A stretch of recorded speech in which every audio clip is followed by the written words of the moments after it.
Welcome to Dungeons and Magi, where we open our handbooks, open our minds, and most importantly, we roll the damn dice. We're doing things a little differently tonight because it is our Wild West one-shot, so I will be your host, the Narnian DM, or if you guys have known me as the player of Chorus / Argos, or you can just call me Ethan, whatever floats your boat. I don't really care. A couple of announcements before we start. We are currently live on Twitch every Sunday at 6 p.m. Eastern. Podcasts for the session. If you guys miss us tonight, you guys can always find it on the following Wednesday at 8 a.m. Eastern, wherever you can get your podcasts, so Spotify or Apple Music, just to name a few. We do have a new website. You can check it out at Dungeons and Magi, all one word, all underscored, or on lowercase, at www.dungeonsandmagi.com. You can also find us on Facebook, Twitter, Instagram, TikTok, and Twitch using Dungeons and Magi, or Dungeons and Magi, or Dungeons _and _Magi. Normally, the one-shot, we normally do it last Sunday of the month, but due to scheduling conflicts and with the upcoming 4th of July holiday, we decided to push it back to this week. So that's why we are doing it tonight instead of the last Sunday of the month. We do have a new series beginning this Wednesday, right, Caleb? Called Behind the Curtain? That's right? Yes, this Wednesday.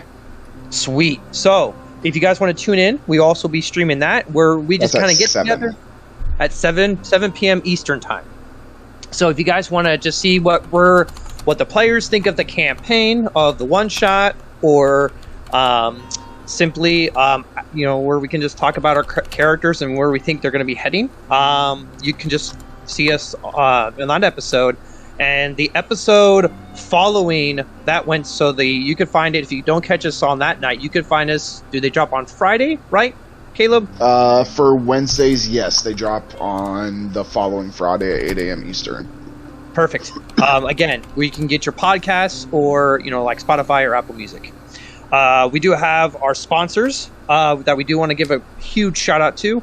Our two permanent sponsors, the first of which is Dungeon Crate. As you guys are aware, but in case for those of you who don't know who Dungeon Crate is, it is a subscription box full of epic products, including dice, miniatures, tabletop terrain, and original adventures that you can't find anywhere else, all delivered to your castle doors each month. We are so excited to be working with them, and if you put in the code Dungeons Magi 22 at checkout, you will receive a 15% off of a new subscription. Also, all Crate members may use their monthly code to receive 10% in the online RPG store. You can visit them today at dungeoncrate.com. The other permanent sponsor is our very own Raven's Nest Dice. We were provided with these custom character themed dice and dice boxes. You can by our very own Aaron, who plays Van in the main campaign, or our doctor in our one-shot. He did a fantastic job of our dice. I know I'm very well pleased with them. The color and how they look, I feel like they fit my character very well. You can find him on Etsy.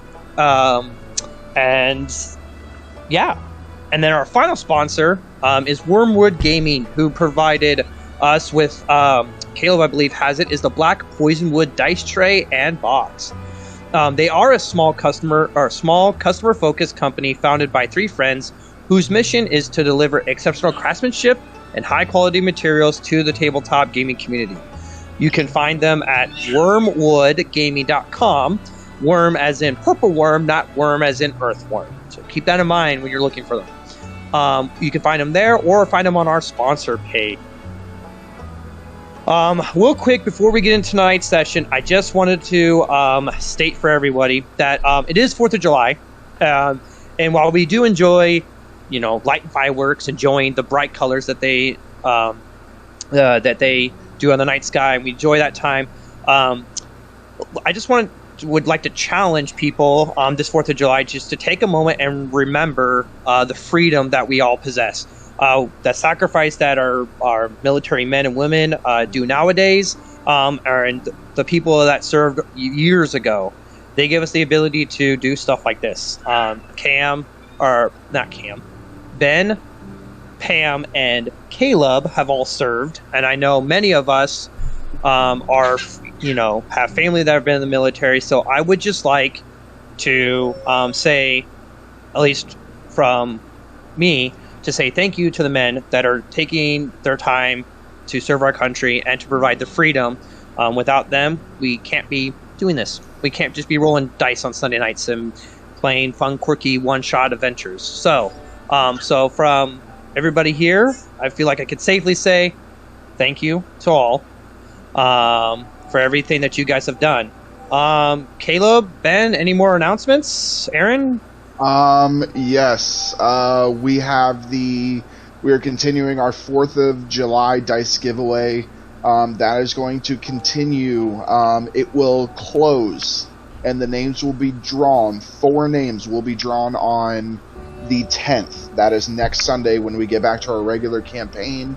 Out of everybody that has commented the words freedom, whether in here on Twitch, YouTube, TikTok, Facebook, Instagram, wherever you see the posts with the American flag D20, comment the word freedom.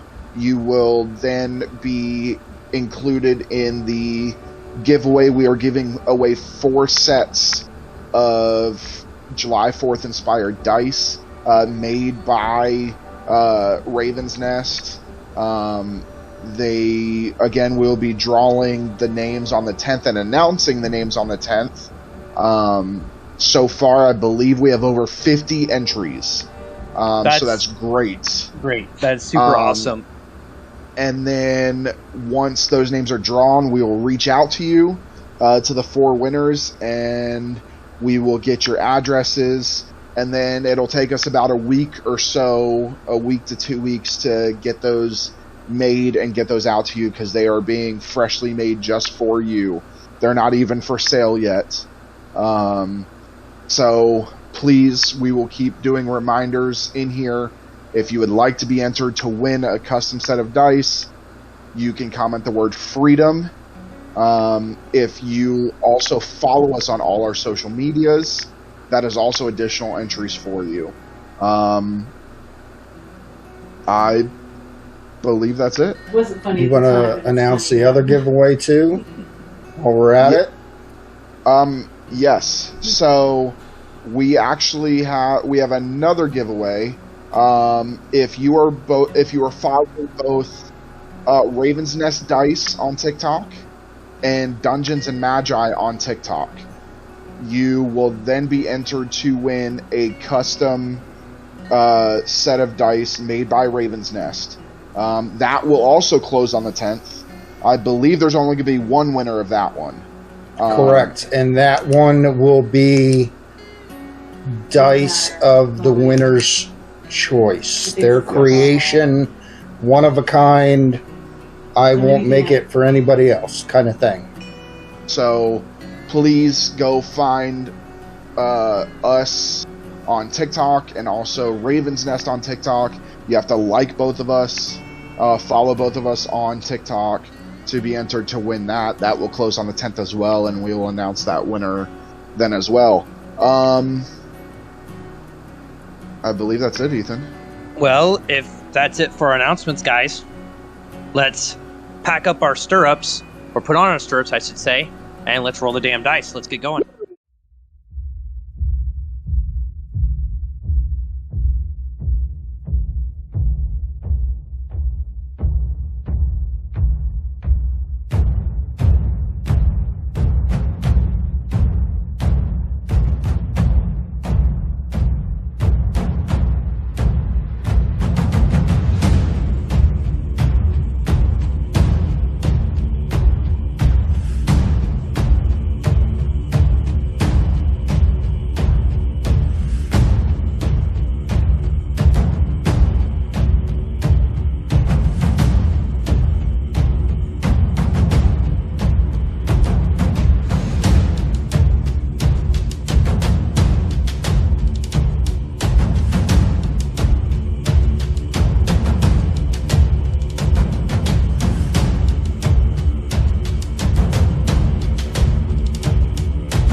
So last where we left off, it's been quite a long time since we last got together for this Wild West one shot. The four of you ended up coming to the small South Dakota town in the midst of a popular election, where you guys encountered the mayor. You guys have encountered the other candidates in midst of a huge election. You guys did some investigating of your own to see. Sorry, I'm having technical difficulty.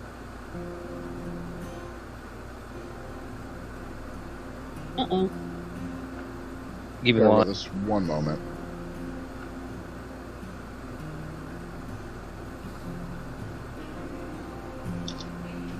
Okay, there.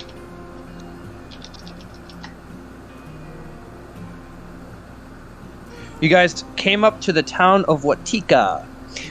The four of you did some investigating of your own into the mayor, into the other candidates, and you discovered that not only is the mayor's wife missing, but now one of your own party members' sons has also gone missing, with no trace of them to be found. After a attempted assassination, or the attempted assassination of one of the mayoral candidates that you guys managed to thwart, you guys brought the mayoral candidate up to the hotel room of the female mayoral I can't speak. The other mayoral candidate named Miss Knowles. So, where you guys pick up tonight?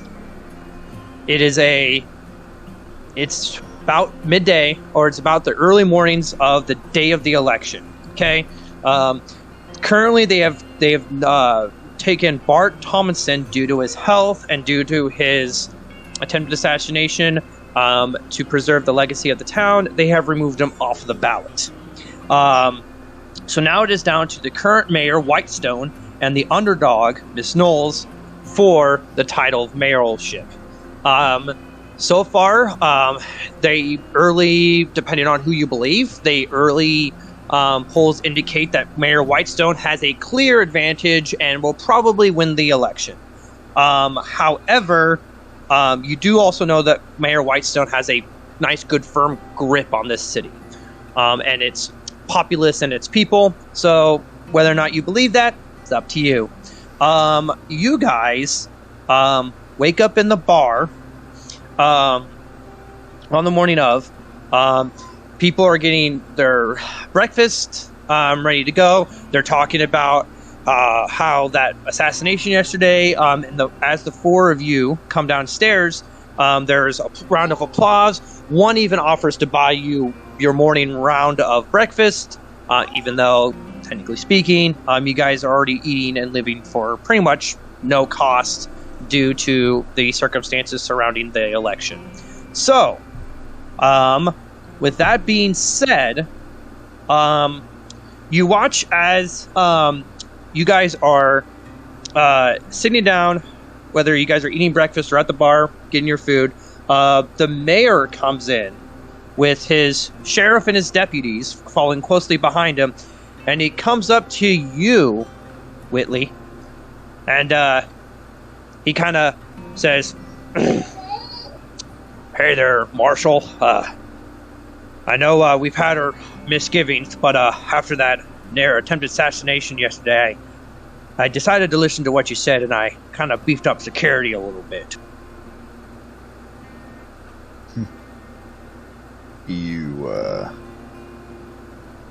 You mean your sheriff and your deputy?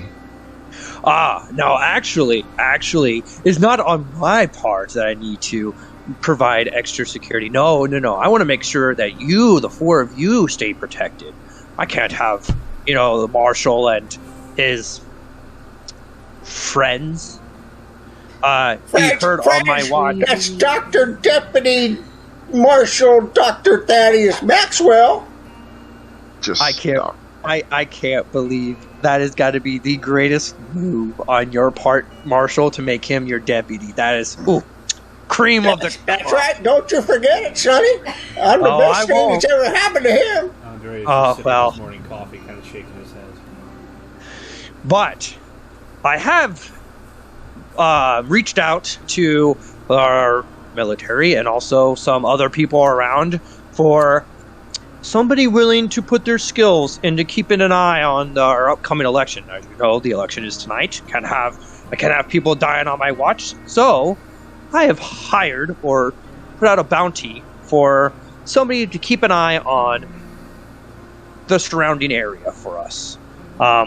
Without further ado, he turns to the door and in walks Lucian. If you want to describe yourself. Lucian, I gotta remember what I'll put here. I never put actual description on him for this. Just do what I... Okay. Gotta make this up as I go. Lucian walks in, 5'8", tall male with, let's say, black hair. Call that tall, but 5'8" is short. That's about like Hey, it's taller than me. average. Yeah. Less than average. It's tall. But that's from where okay. I'm used to I'm being thinking, from. when you describe tall, I'm thinking kind of like a little bit like athletic and lean. That's where I'm thinking. That's where it's through my mind. But okay, sorry. Continue, Lucian. Oh, it popped over his shoulder while he's holding the butt end of the rifle. Is gotta remember what I called it. The 66 Winchester. Please correct me if that's a wrong name for it, but Nope, you're right. what I found. He walks in. He doesn't really speak much. You can see a silver chain on his belt, but you don't know what it leads to as it slips into his pocket. And he just looks from the mayor to this group. Unsure what's really going on here. I'm imagining a ponytail. Does he have a ponytail? Yeah. Yeah. He leans down and he says, "He's all yours, Marshal." And he kind of gives you like this really uncomfortable pat on your shoulder. Like not so much like uncomfortable as in like, you know, he doesn't want to touch you. It's more like, "Oh, buddy, you're going to have a fun time with this one." And he just takes his little posse out of the bar, leaving Lucian.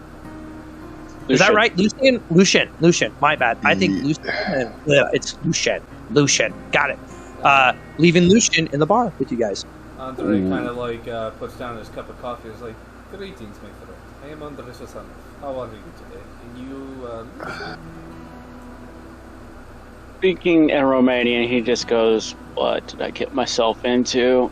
Andre is like, "Are you from Romania?" Andre wouldn't know. He doesn't know the language very well, but given where he lives, right on the Romanian Ukraine share a border, he would kind of recognize it. Can we speak English here? Who the fuck are you? I am Lucian Dracul. I have been apparently hired or something to help you. He has no I idea don't. what he's into. I don't mean to burst your little ponytail bubble there, but I don't think we need any more help. Andre kind of looks at the marshal and is like, "Are you sure about that? Given what we have just encountered, you don't think?" What is it that you do? He just looks to his rifle and then back to the person who just spoke to him. Are you good at it? Was my question. I'm probably about the best you're gonna find around here with this kind of rifle. What? All right, but I need to know, young one. I need to know. Are you really good about going after them there aliens? Don't mind him. There's no aliens. Especially with the star people, it's very Just strange. don't worry about that. When was the last time you took a person's life? Maybe a week, maybe a few days. I never keep track much. I get hired too much. Pays good though. I assume you have some kind of I don't really give a shit at this point. I'm U.S. Marshal Willie Dunmar. I'm the marshal over all of South Dakota. And I am Andrei Susanov, Father Andrei, if you wish. I am Tayan, Bravehawk. I commune with the natures around me, and can summon certain beasts to assist in battle. And I'm Deputy Dr. Thaddeus Maxwell at your service. It's just call him Doc or Doctor. Don't worry about the deputy thing. It's just, it was a necessity at the time. I'm honest. Dang right, it was a necessity. It wasn't for me, y'all'd be dead. I'm honestly thinking about taking badge away from him. But, listen. I would say we take the medical degree from him, but I'm not sure that he even has one of those. Listen. Obviously you've been hired to do a job, and, but I'll tell you right now, you travel with us. We do things my way. I'm the marshal here. I'm the law here. We do things my way, or you'll end up in the galleys. I have no problem with this. Just point me to the direction you want me to fire. So, he takes a sip of his coffee and... Alright, so I'm going to reveal what we're up against here. You weren't here for last night's events, but there was an assassination of a mayoral candidate. I hate to say it, but we came into contact with demons. It's all right, Marshal. You can go ahead and say it. Aliens. It's okay. They're not aliens. There's no such thing as aliens. I don't know why people want to talk about cowboys and aliens. You would maybe someday they'll make some like silent film or something about cowboys and aliens, but there's no such thing as aliens. Oh, the things that we have witnessed, and you think that the Star People is the only thing that couldn't exist? I do not think we've come into contact with them in quite some time now, but I assure you, they must be out there. Listen, I respect your people. I fought with your people, but I only believe in what I can see. And even before yesterday's events, I have faced plenty of demon. And he kind of pulls down the back of his shirt, and you see the 3 claw marks, long claw marks that do eventually go all the way down his back. He makes a sign of the cross as he kind of looks over at that. I came into close contact with a few, and so I believe in demons and devils, but... Oh, don't take my concern for discomfort. It's good to have a man with a solid head. I think my friend, it is safe to say all of us have been a witness in one form or another to the evils of Satan and his hellspawn, and those that he unleashes upon this earth. He looks over, he kind of looks over at Lucian and says, "And what of you, my friend?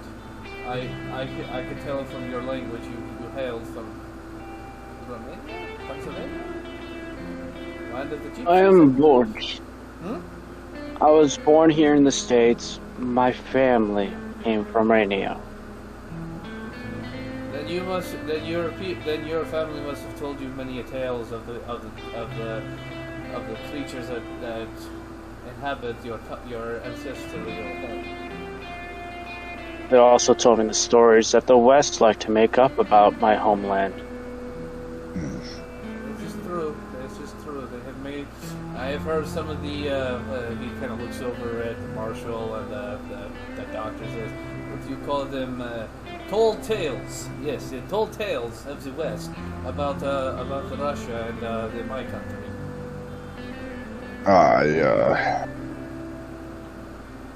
Listen, we're just gonna be straightforward here.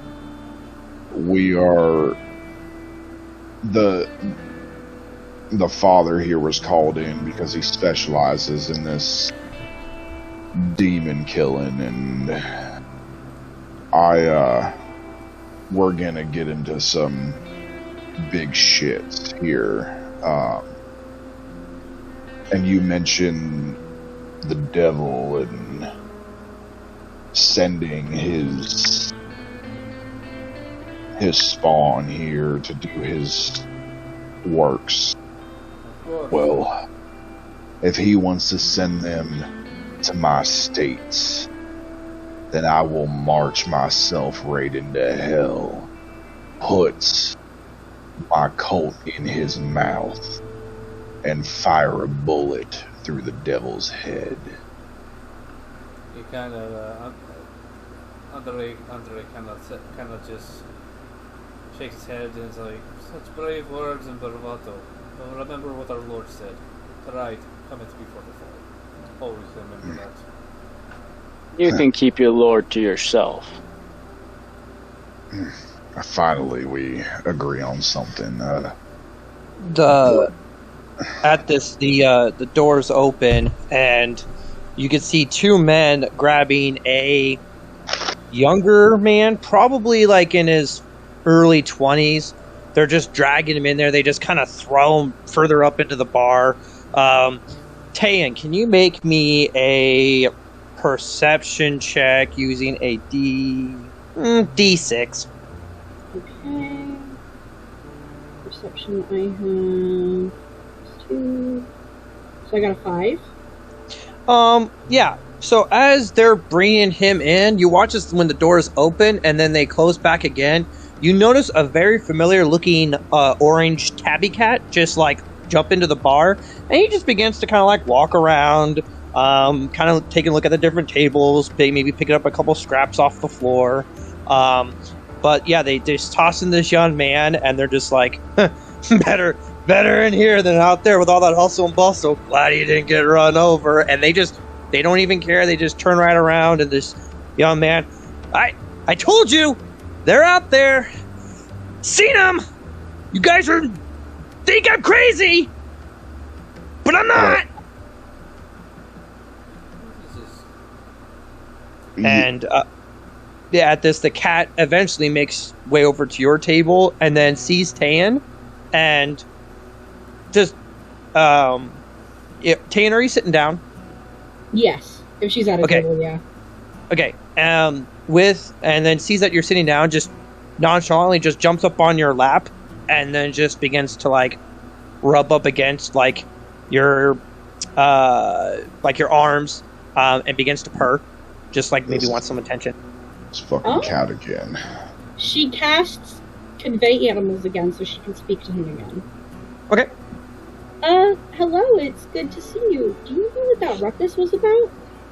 Oh, it's good to see you again. I thought I recognized your face. Yeah, this gentleman was raving on and on about some fiery person that he saw. Apparently he said he came from a house somewhere where somebody was found strapped to the ceiling, I guess. I don't know, he was just raving on about something. But they found him, like semi-unconscious out in the middle of the street, but he was very much conscious and just muttering to himself. I want to mention, by the way, when Tayan speaks to the animals, her eyes glow like a really bright green color, and she speaks the way the animal does. So right now you're hearing meow, meow, meow. Andre kind of raises an eyebrow and kind of just says, toward Tayan, is like, I hope it is an interesting conversation with our, kind of gestures to the cat. Very poorly did. He says that somebody was strapped to the ceiling and then was knocked out. You said outside, right? Well, I don't know.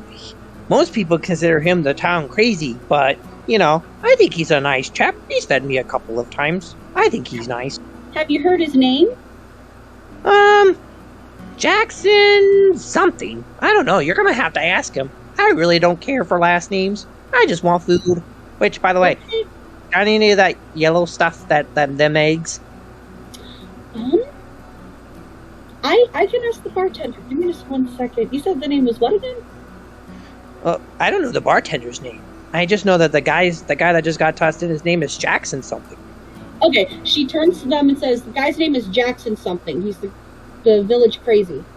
A wonderful source of information. And you see it. By the way, she calls over the innkeeper really quick. How much for eggs? The innkeeper looks up and sees where the direction of the call is coming from, and he's like, well, for you guys, it's kind of free. Since you guys are in service of the marshal, I guess, yeah, I mean, if you want eggs, I can get some cooked up for you. It is for the feline, so if that makes you uncomfortable, I can still, is that darn cat in here again? Yes, but it's okay. It's okay. I like the cat. I will okay, this cat can stay in here this one time. I know you guys are part of the, you guys have your little group going on, but I really don't allow cats in here if possible. Some people are allergic. Yes, that's totally understandable. But he runs to the back and he talks to. You can hear a, cook eggs. Oh, I just made a fresh batch. Give him a minute. And you can hear him clanging of pots and pans back there. You watch as Jackson kind of stumbles up to the bar and waits for the innkeeper to come back out before he just says, I don't care, it's 9 o'clock in the morning, I need whiskey, and you can leave the bottle. And the guy drops the whole bottle of whiskey, and he just pours himself a glass, and he just takes a sip and just kind of sits there.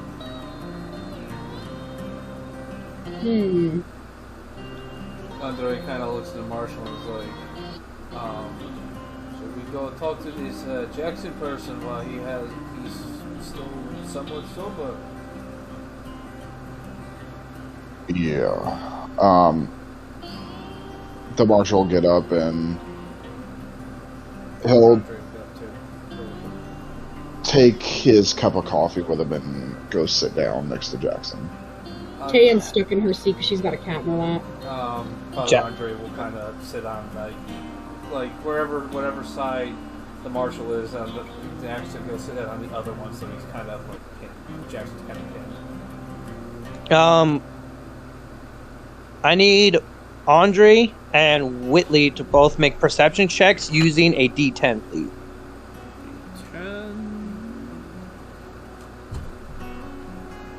Lucian's still just kind of standing, watching where the marshal goes, just because it seems like that's his boss now. I rolled an 8, DM. An 8? Okay. 4. 4? Okay. When you guys sit down, both of you get the strong sense of alcohol emanating off of him. He seems like he's been drinking for far longer than just the morning hours, or a bottle of alcohol got jumped on him. You're not quite sure. But from your side, Andre, you see like a faint scratch mark right underneath his chin. It doesn't look infected. It's just maybe something caught him at some point, like an animal. You're not quite sure. But as you guys sit down next to him, he sees both of you. What? What are you guys doing now? Am I under arrest? Have you come to leave me last rites? What now? Nothing like Depends on what you can tell me. What do you want to know? And I'm gonna flag over the bartender. Get this man a bottle on me.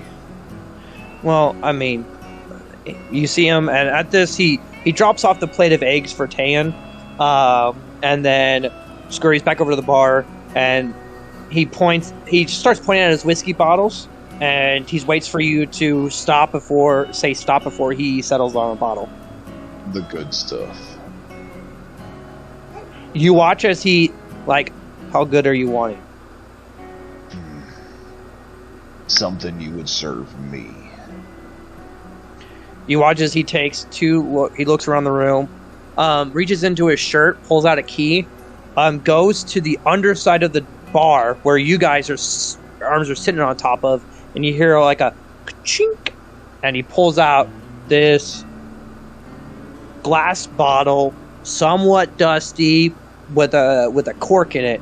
Pops the top off. You could hear the cork. Pours you guys a shot. Says, "This is the best I have." And I'll slide my shot over to the man we're sitting next to, and this one's on me. Much appreciated. And he now takes. You can show your appreciation by telling me what it is you saw. What do you mean what I saw? Like, are you talking last night? Are you talking last week? Are you talking last month? Listen, the word on the street is that you saw a man bound to a ceiling. Wasn't a man, it was a woman, and she wasn't bound to the ceiling. She was hanging from the ceiling, not like from a cord. She was just strapped up there with nothing attached to it, nothing attached to her. Was thrown up there. Did you know this woman? Sure, she was my sister. By any chance, was she on fire? No, not at first. But as soon as I looked up and saw, I heard something as I entered my home. I heard something dripping, like somebody left the water tap on. And I go upstairs, or I wander into our bedroom, or wander into her bedroom because she's staying a guest at my house. And still hearing the drip, and that's when I looked up and I saw her. I freaked out for a second. I screamed, and when I screamed, all of a sudden, started from the ceiling, just big old fire start popping out. But by the time I got out of my house, the half of the house was on fire. Everyone's thinking that I lit my house on fire and burned my sister down with it. So yeah, if you want to call me the town crazy or whatever you want to call me, fine. But I did not kill my sister. Listen, I do not believe you are crazy. The things that I've seen, people would think I'm crazy too. So I believe you. Can you take us there and show us? To be honest with you, I'd rather not go back. Well, can you tell me where to go? I won't force you to go back. He pauses for a second. He takes a look at you, and he takes a small shot. He takes a small swig of the shot. Some good whiskey, by the way. Thank you for that. I won't go there, but if you want to go where my house was, You're gonna go out of this bar, and you're gonna walk out of town. You're gonna take about 400 yards until you come to a fork in the road. It goes left or right. Take the left path. After about another 100 yards, you're gonna see leads off and goes from a wide road to a horse path. Take the horse path. After a while, you'll come to a farm. You'll see a farm with no house. That's my home. Thank you, my friend. I won't go there myself, but if you guys need any questions, I'll be here. I'm gonna leave him a little bit of money. Go ahead and finish the bottle. He hands the money to the bartender. The bartender takes a second, reaches down underneath, grabs the whole thing, puts it up, and brings the whole bottle out. And then the innkeeper, the bartender, slides half of the money that you gave to him. And he kind of gestures to you, Whitley, and he kind of gestures you off to the side. Keep it. What? Can I talk to you? Or at least, if not you, the doc, Yeah. or... No, trust me, you don't want to talk to the doc. And I'll go off to the side. Oh, what is it? So here's the thing. So it's not so much me. I'm trying to save. Jackson has been known to. Well, he doesn't have the best reputation in town, but he is a good man. Like, I don't think his house did burn down, but that wasn't last night. That was like a week ago.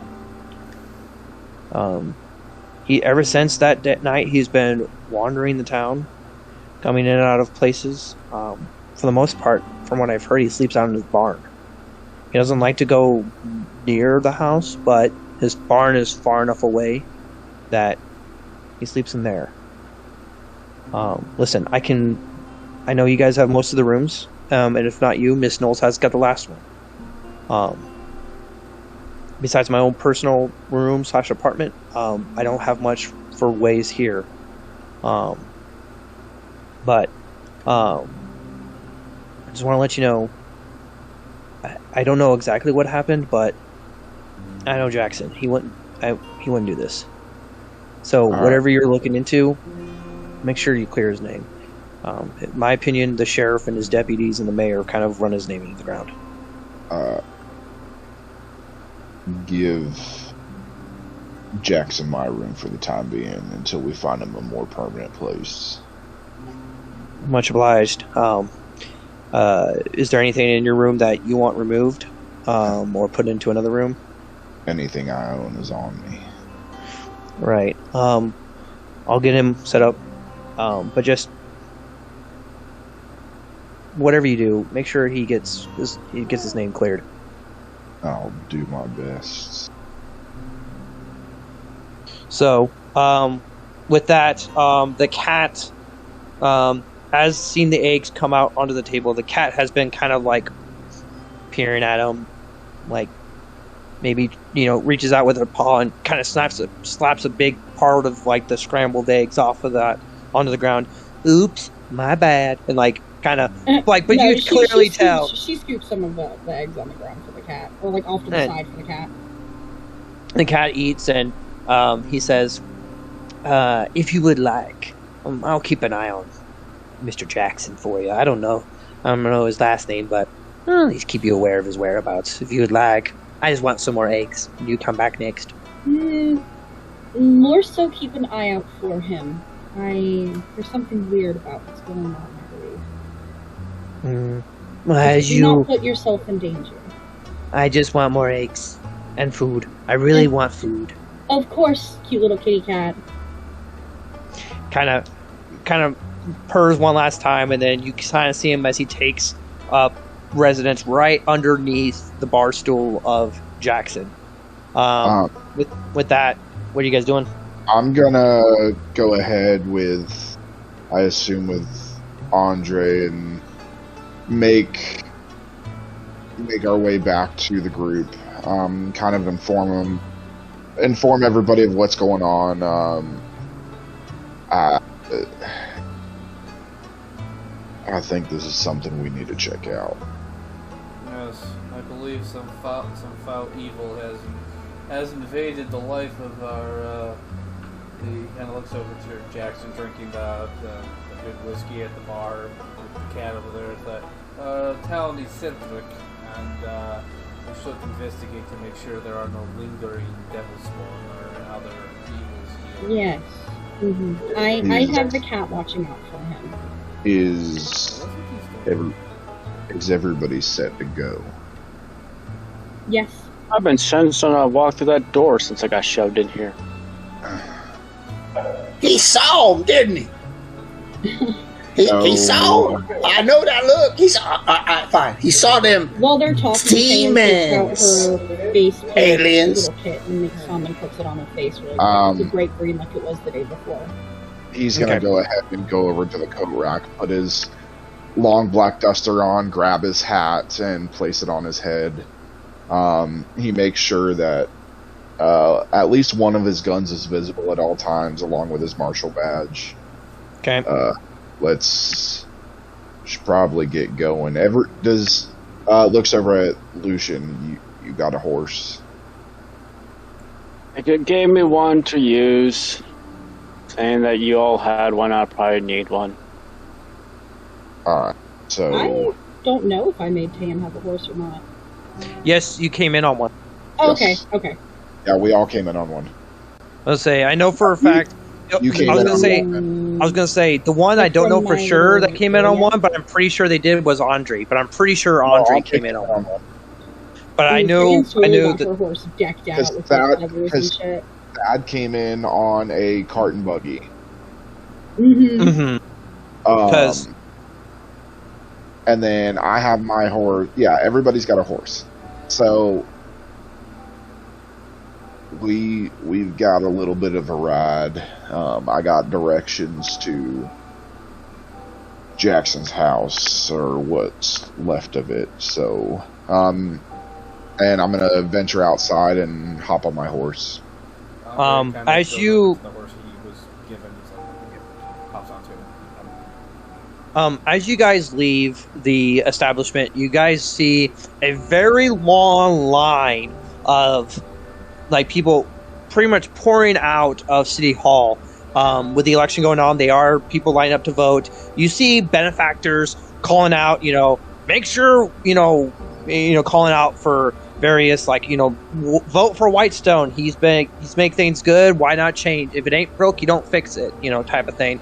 And you got one person on the other side that's saying, Miss Knowles has been taken care of. Bart, the other candidate, her kindness and compassion doesn't just show to other people, but to the whole town as well. You can see they're just trying to garner votes from either side. As you guys get up on your horses, you guys check your way out of town. Like he said, 400 yards. You guys reach the fork in the road, left or right? Left. Is everybody going left, I'm assuming? Yes. Yeah. We're all following Whitley. Okay. So, you guys, another 100 yards, you guys see that it goes down from a wide cart path to a horse trail. You guys follow that horse trail, and you see probably another 10 to 15 minutes of horseback riding. You guys see a bright brown farm way off in the distance, stained like a nice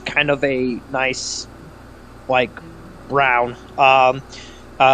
You see a large fenced off area with various animals like cows. There's no horses, but there are probably 4 cows and probably 40 to 50 sheep. You do see a border collie rounding around, just like running around like the whole perimeter of like the animals, just running around making sure they're all staying in line.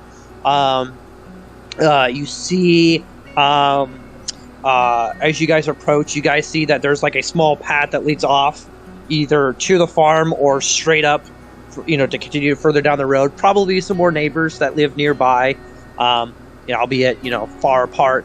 But what catches your guys as you guys pass through the archway that introduces you to where this home is, the last word Campbell is stretched out over the archway as you guys go through. Campbell, around, he sees the border collie kind of there, and kind of gives a whistle toward it, trying to get the dog's attention. Sure, make a performance check because you're actively performing a whistle to get the dog. He's got good performance. He's a preacher. Unless he didn't take it for some reason. No, he took it. Oh, okay, that's good. 5. What do I roll? We roll a d10 because the dog is further out into the field, and you're trying to replicate a whistle, but you don't know what whistle it's used to. So you're just kind of going with your best shot, and hopefully that'll listen and come over to you. I rolled an 8, and I have a proficiency in it. So proficiency that'll make you what, 13? I believe so. Because you said a +5, and then if you rolled an 8, that's 13. Yeah. Okay. Yeah. So you whistle. And then you kind of see the dog like, and like hearing a somewhat familiar call, it comes booking it over to you guys, and just sees people. It kind of barks upon approach, but then seeing you guys up on horses, kind of stops barking, and then just this like just a happy, probably young border collie, probably around 4 to 5, like full of energy, full of Andre gets to dismounts his horse and starts scratching it. Quick. Oh, go ahead. How far away from town are we? I'm trying to figure out if my Speak with Animals is still active or not. You're probably about 30 minutes away from town. It'd take you 10 or you took 10 or 15 to get to the cart path, and probably took another 10 to 15 to get away from town. I have a question for the group briefly. I have a limited access to my abilities. Do you want me to try to get information from the dog, or do you think we have enough? I think, well, first of all, we now know Jackson's last name is Campbell. We saw the sign. I think we can investigate this one on our own, and yeah, I think we have enough. I just wanted to make sure everybody remembered that was an option. We should also make sure that we bring this dog with us, if for no other reason, to give it back to its owner. I'm sure it has been alone here since Mr. Campbell has been away from here. It is hurting animals, I believe. They will leave if he does not continue. I'm gonna hop off the horse, hitch it up to wherever I can see, and then I want to go make my way towards. I'm assuming that the entire house burnt down. As you approach, while he said that you'll see a barn with no adjacent building, you see probably a quarter of it still standing. Like, most of it has been burned down, but what was left of it is a quarter of it still standing. But it's pretty much like 3 walls, and like the foundation is pretty much left. Okay. Ham comes with. Go ahead. As I'm approaching, do I track any demonic activity?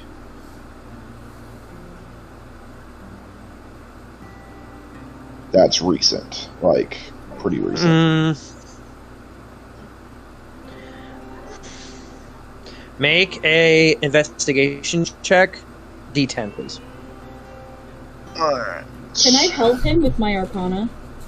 You can. Okay, so with this, if you want to help, you can either A, give him advantage since you both are actively looking for something, or you can give him a D4 to his roll.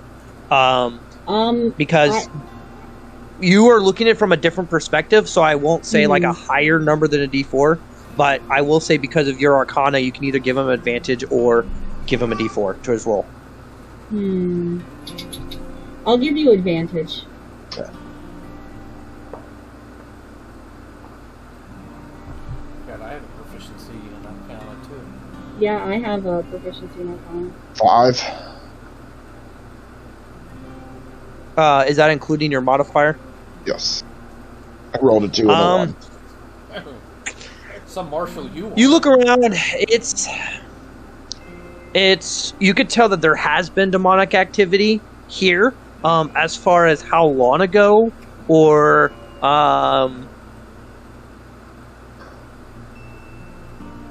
like when, you can't say for sure. Maxwell, give me a perception check, please, using a D10. Perception with the D10. Oh no, that's a natural 1. I think these dice might have to go in dice jail. I mean, as you're looking around outside, it seems pretty peaceful and calm. The dog has gone back to herding the cows, except it's just circling a singular cow, just repeatedly, like tight circles around it. Pretty much it. So, as you guys investigate the home, I will say, Whitley, you can tell that the fire wasn't made by natural causes, so it's not man-made. From his description, you can see that, like, the scorch marks are descending towards the ground, not ascending. But as far as what could have caused it, you're not sure. Can I rifle through and try and find any remains? Yeah, and can I look for any, like, sigils or anything that's left charred into the grounds of the walls or anything? Whitley, make another investigation check, because you're actively investigating the area. Tayan, Arcana check, please. Thank you. Normal D10? Yes, please. That's an 8. Okay, that's a 6 plus 6, so 12. Okay, Whitley, as you're rummaging through the rubble, the remains, surprising to you is that you see, like, jewelry, like a ring, a necklace on the ground. You see, like a ring, a necklace, a couple of bracelets on the ground, but no sign of clothing or body parts on the ground. Tayan, as far as sigil marks, you don't see anything, but you kind of notice, as you look up at the ceiling, you see, like, the outline of what appears to be like an arm outstretched, and, like, you're not quite sure, but possibly a leg, like, imprint on one of the ceilings. You can't tell for sure, but it looks like to you it's like if somebody had been up there at some point. She points it out to Whitley. Look, up there. Andre also you see it. Story checks out. And he just kind of makes a sign of the cross and just starts muttering a prayer and Russian. Lucian's just me, watching, slowly keeping an eye out around his surroundings. Lucian, make a perception check, please. What dice? D10, please. Okay. There's a lot going on. Yep, nope, there's a lot going on. You have a dog running circles around a cow. Yeah, I want to make my way to the dog to pet him. 8. Oh, wait, I have proficiency. I don't... Hey, If you have proficiency, it's the number on the right side. If you don't have it, it's the number on the left of the word. Okay. 8. Okay, so as you're looking around, you see a lone figure on the far side of the fence, opposite of the way of the farm. He's sitting up there, rather unnaturally just sitting up there on the fence, and what appears to be kind of fiddling with like a stringed instrument of sorts. Thaddeus, as you approach the cow,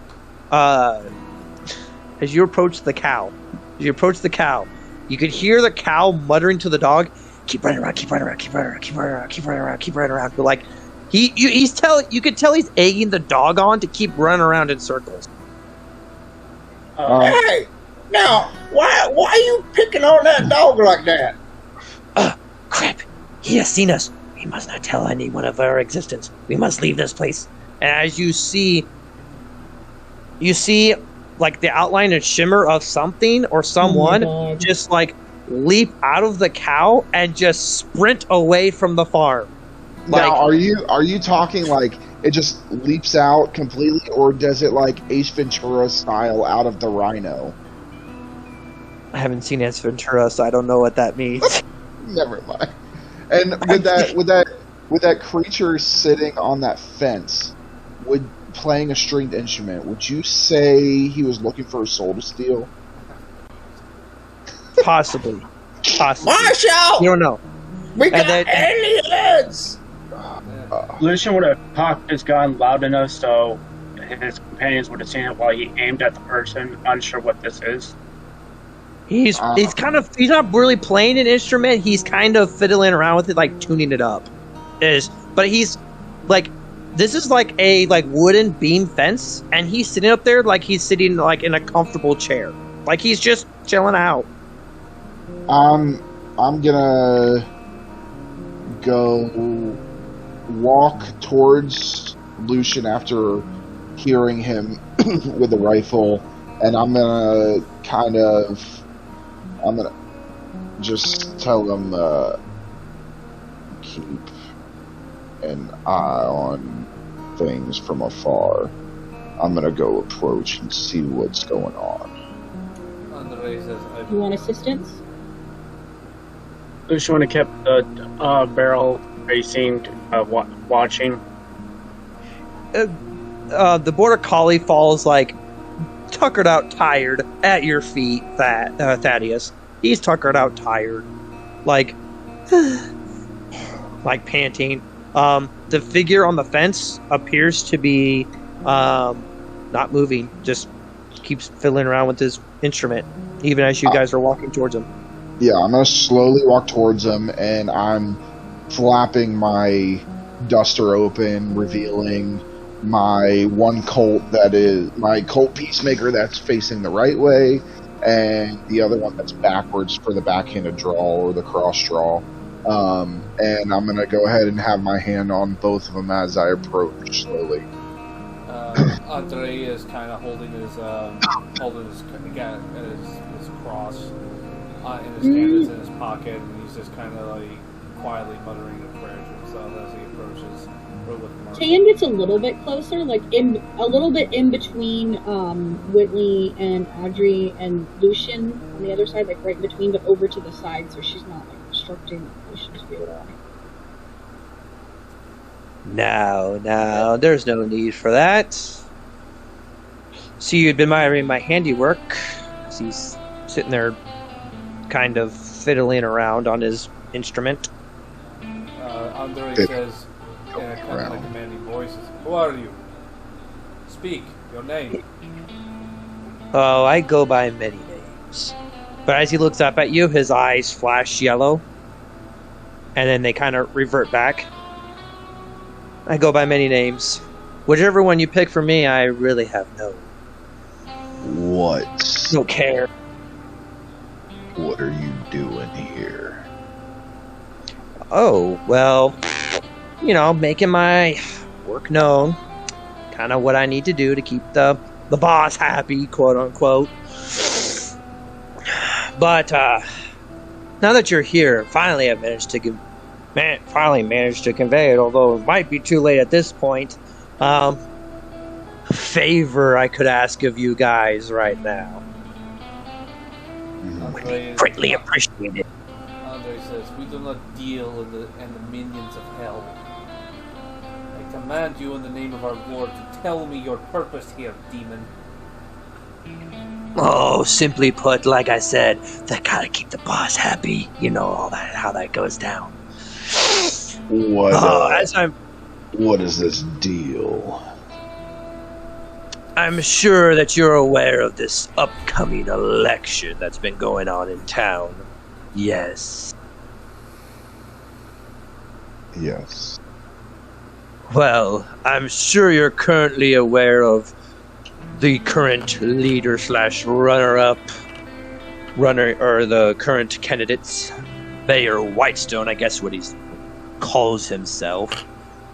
Kind of a rival of mine. I kind of don't want to see him win this election. If you could do me a favor and make sure that he doesn't win, I'd greatly appreciate it.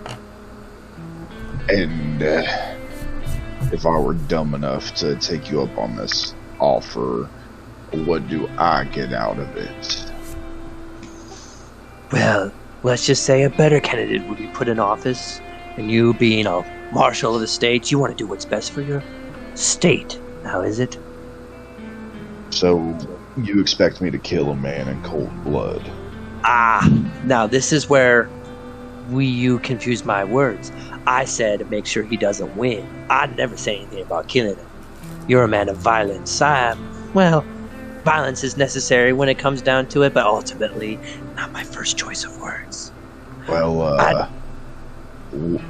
what violence did you not use on the poor girl in there? Oh, well, the brother-sister combo that lives in that barn house, well, let's say they've been hunting me for a while, had to send a message. Andre kind of growls and just kind of side whispers to Whitley, is like, we should just send him to hell. Nothing he says is the truth. Well, yeah, I've been to hell. Trust me, you can only delay the inevitable. I come right back. I'm gonna slowly tap on Andre and slowly back up while still trying to talk to this demon without him recognizing that we're creating space. Got make a Marshall! We still got aliens! Shut up, you fool! That'd be your friend. That'd be your friend. And I probably wouldn't keep him waiting. There have been some strange folk around, other than just me. Listen. So, why were they hunting you? Do you want me to make a check? Yeah, make a... No, I won't have you make a check. But, I'm sorry, Tane. What was your thing? I'm sorry. I wanted to ask him why they were hunting him. Was it just because of what he is, or did he do something? Well, I mean, either way, he's gotta die because he's an asshole. Yeah. Well, here's the thing. I'm somewhat of a rare commodity among my own kind. So, I'm one of a few, whereas most of what you guys have probably seen, you guys have seen one of many, I would say. Tell you what, you make sure that Mayor Whitestone doesn't win this election, and I'll answer any question that you might have. That's not how it's working. As we are backing up, and we get a good distance away, I am going to pull out both pistols quickly and fire 2 quick shots. Roll 2d6 for me then, please. How far away are we from him now? That's up to Whitley. I want to be about 30 feet away. Okay, in that case, I want to thorn whip him at the same time. As soon as I see him taking out his guns. 2d6? Yeah. That is 11. Okay. And then my spike whip was a 4. Okay. So as you quickly, as you see as the bullets come, really, and you watch as he just flicks up his guitar like ever so nonchalantly, just catches both bullet, and as your thorn whip is about to touch him, it just ignites, and it pretty much the fire goes all the way back up the whip, all the way up to your handle, and then just fizzles out. Andre kind of... Come on, Mars. Oh, sorry. No, go ahead. Andre pulls out his little cross, and he starts muttering a prayer, and he tries to use... I can use an attack, can't I? To try and kind of... use his Dark Burst, which is kind of like Eldritch Blast at the demon. I'm picturing it as like a bright light Eldritch Blast. He's frostless. You watch as the Eldritch Blast, and it just seems to... I come here in peace, and you come with guns ablazing, a nature whip, and a religious power. It's gonna be a lot more to bring that than bring down. I'm not some merely demon that you fought in town last night. Well, Lucian would fire clearly a you're shot. weaker than us, so you wouldn't be I asking us to do command the you, job for demon, you. say your name. Fine, DM, fine. I would You can like call to, me. I would. Hold on. Oh, sorry. Hold on, Lucian wanted to shoot. Oh, sorry. So Your shot. Roll a d. Well, roll a d6 because you're about where Whitley is, and yeah, you're about the same distance. Whitley, you saw as he went to go deflect the bullets. You thought he had hit both of them. He actually hit one, as one bullet is currently in his shoulder, burning. You can see it. He's trying to hide it, but you can tell. You can tell your work. Do I add anything to that? No. Okay, it's a 4. Your shot catches him straight on the cheek. It grazes him. You can see blood kind of oozing out, but you can kind of see it's weird. It's burning, as it's going down. And you notice the same thing from his bullet in the shoulder. Guys, listen. You're gonna make a deal. You don't want to have my deal? Well, then fine. I guess I'll find other ways to stop Mayor Whitestone. But I've spent enough of that. You seem to have a trick up your sleeve for deflecting some kind of damage, but have a trick up mine. And he looks back at everybody as he pulls the Colts out, and he begins muttering to himself, "Peace is a lie. There is only passion." I tell you, muttering to yourself is not going to help out here. All you're going to do is you're going to send me back down to hell, and I'll find some other way to get back up. It's up to you. He begins to walk forward as he's doing it. Through passion, I gain strength. Through strength, I gain power. Fine. Through Fine, power, then. I gain victory. Through victory, my chains are broken. The demon shall free me. And you see, using his special ability that he can use once per day, he begins to glow red. His eyes begin to glow orange. The barrels of the guns begin to glow as he uses this demonic power that was given to him when he was attacked by a demon. And he fires his shot. With As you, this time, you watch as your bullets hit him true. You're point blank. You didn't miss. You see him as he kind of rolls forward, and he kind of looks at you with a cocked eye. Well, isn't that something? We'll be seeing you around, Marshal. And you watch as like this black kind of sulfur smoke vanishes and kind of seeps out of him and just runs down the road away from town, but just it goes down the road nevertheless. And you watch as this husk of a body just kind of falls over like. Andre says, "One day, Marshall, you must tell me how you acquired the power of hell." You look and his eyes are still yellow, and he just kind of.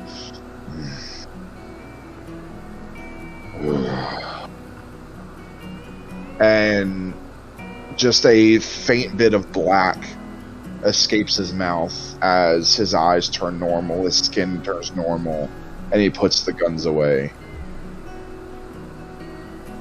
That's a story for another time. Andre kind of takes out the rosary that he has around his neck and just pulls up and kisses it and just kind of says a quick little prayer. It's like, and he looks at Maxwell and he's like, "You were shouting something? Was that what you saw?"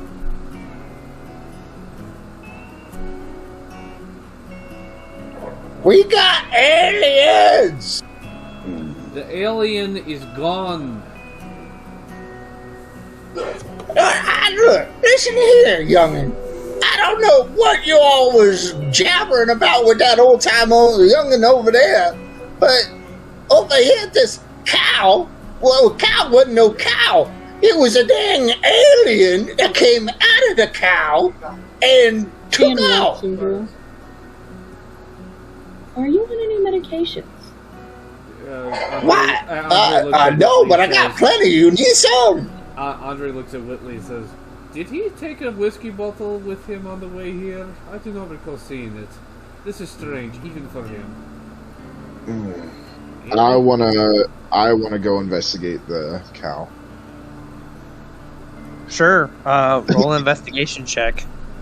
Oh, you youngins think you all know everything. Let me tell you, there are things in this world that you just because you can't see them don't mean they ain't real now.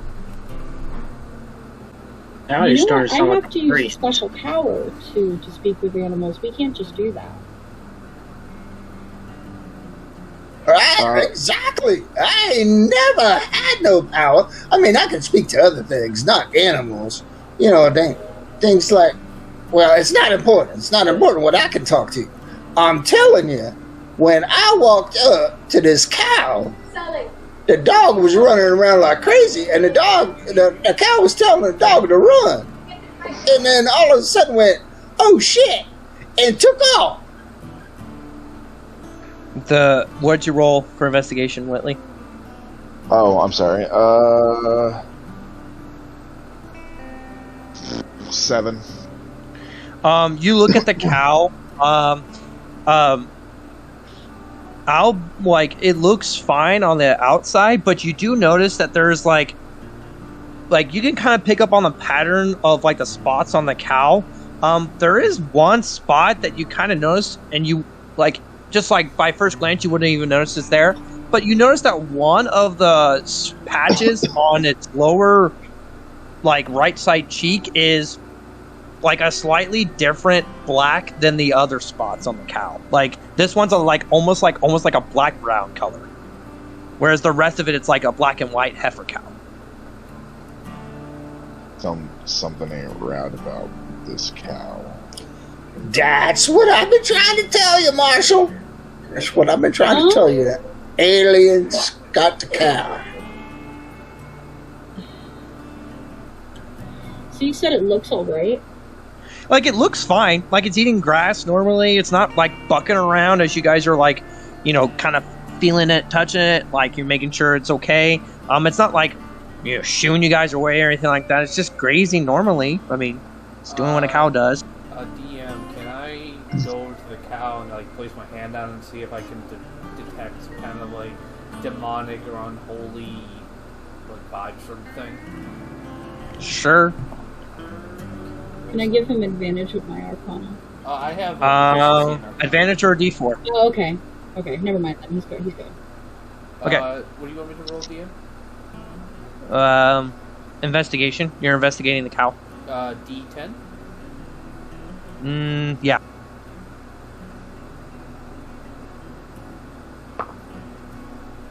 Let's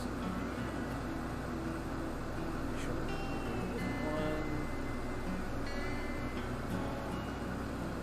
one. It's a 12. Andre kind of walks over and just kind of like looks at the cow and just places his hand on it. The cow seems fine. There's no sense of demonic influence on it at all. So, would you say now that Andre has touched it, it's a holy cow? Yes. Yes, I would. That's a good one. That's a good one. I mean, that was utterly ridiculous. That's sorry. also. Sorry. That's also The character has thinks demons are aliens. Sorry, I'm just milking this one. I figured you guys would be. I mean, at this point, you might as well say that every step that Andre takes, it's holy ground because he's a priest. All right, we need to move it along now. So anyway, it's the work of the divine. Yeah. So Andre kind of goes over to the cow. He places it on there. He kind of like closes his eyes, concentrating, trying to see if he can just detect any kind of a presence, a possession, and he just sure says, "Sure." I mean, you get the faint impression that something possessed this cow, but it's neither demonic nor or unholy. It's just maybe something possessed this cow at some point in time, but you can't. But with your experience and what you're looking for, it's not demonic. I mean, Andre just steps away and shakes his head. It's like, there was something here. Something was here, but it was not. But it was not of hell. Hello? I already done told you. Oh, They done left. Yes, my crazy doctor friend. But we know that whatever left here wasn't evil, or at least was not of hell. I told you it wasn't the Marshals' demons, because we all know those don't exist. It was a dang alien. We just met one. An alien? You met an alien? Why No. didn't you call me? Wait, what do you mean? No. We met your demon. That's preposterous! I met a demon! Well, Andre just looks over and he's like, Marshall, should we investigate further, or should we go, or what? To be honest, I don't think there's much more to investigate around here. Obviously, this was done to get the attention of us or somebody else so that they can make this deal. Somebody, these demons, devils, whatever, obviously don't want Wyatt Stone to be mayor. I want to figure out why. Wait a minute. Well, I Marshall, believe it was him. what are we making a deal with? Nothing. We're not making a deal. I don't make deals with aliens. Okay, I was going to say, because I was going to have to question your allegiance. Listen, I want to know why Wyatt Stone and the aliens are at odds. Thank you, Marshall.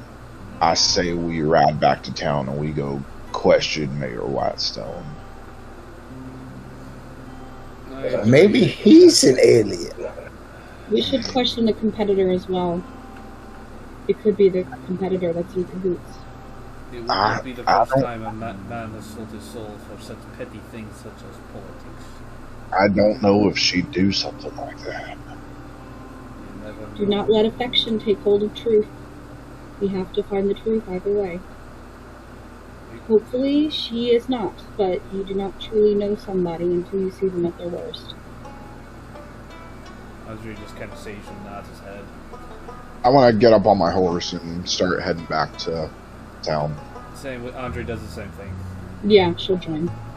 Yep. So, as you guys get up on your horses and make the 30-minute trip back to town, we're going to take a break. So, we'll be back in a little bit, guys, and we'll find out what our cowboys and friends are going to be doing when they get back to town. All right, guys, we'll be back in a bit.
And we are back, or hopefully back, where we picked up. The group have just returned back to town after going out and back from the Campbell farm.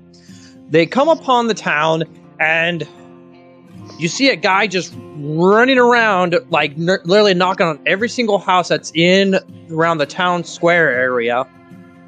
Knocking on doors, going, "Have you voted yet? You gotta get down. You gotta get down. You gotta get down to the voting." Knocking on doors and you know, seeing if just knocking on doors.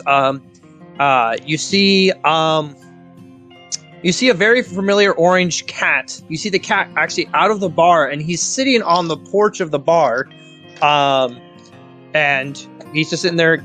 Tail's kind of twitching, and his eyes are just kind of darting back to and from, watching the chaos that's going on around him.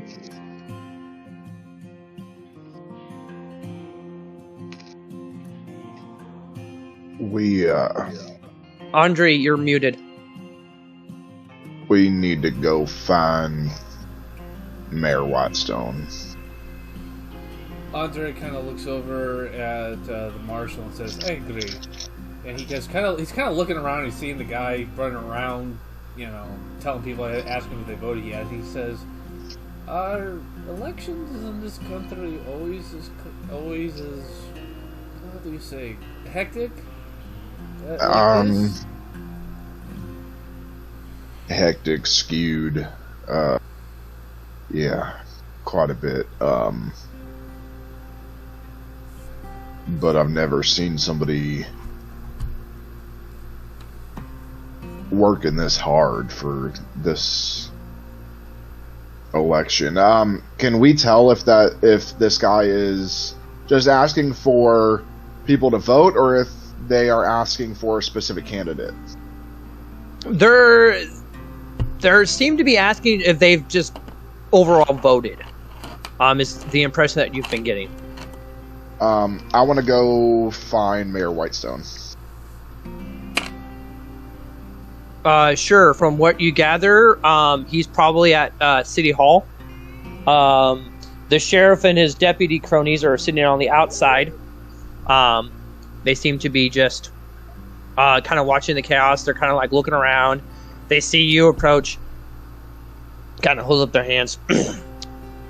Marshal, I understand you have technically jurisdiction over this area, but the mayor's on the inside. He doesn't want any guests.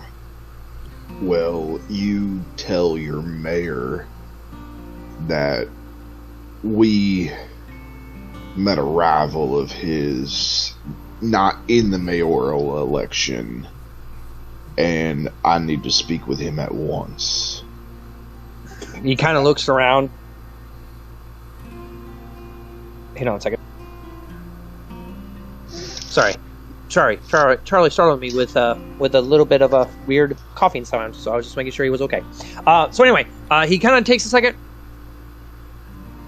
looks around at his deputies, and he's, I don't know what rival you speak of, but unless it's an emergency, mayor's busy. I told you to go tell the mayor I'm here. Do not make me push through you, boy. Doc's just pushing past. Lucian cocks his rifle since the deputies and sheriff have dealt with them already. He, Marshal, clearly you don't understand. This is official business, and we ain't got time for you young and idiotic kids. So move aside, Junior. He, at this point, fine, go speak to the mayor and let the crazy doctor, deputy, junior deputy marshal, whatever his name is, talk to him. I don't care. He probably just won't even listen to you. And let you guys pass. I'm gonna go inside. I open the door and let Marshall go through. That's right. That's the way we do that. You guys enter. You guys see it's like City Hall. You go in. You see it's multi-leveled. You see a staircase that kind of, as you guys come in, you guys look around. You see a roundabout staircase, and you could tell probably where the staircase leads. It leads directly to the mayor's office. And then the other side of the stair. There's another staircase that runs around in the opposite direction, and that seems to lead towards like like a judge's chambers. You get the sense that the mayor's probably in his office, and that Miss Knowles is probably either like in the judge's chambers or one of the other offices down on the lower level. Probably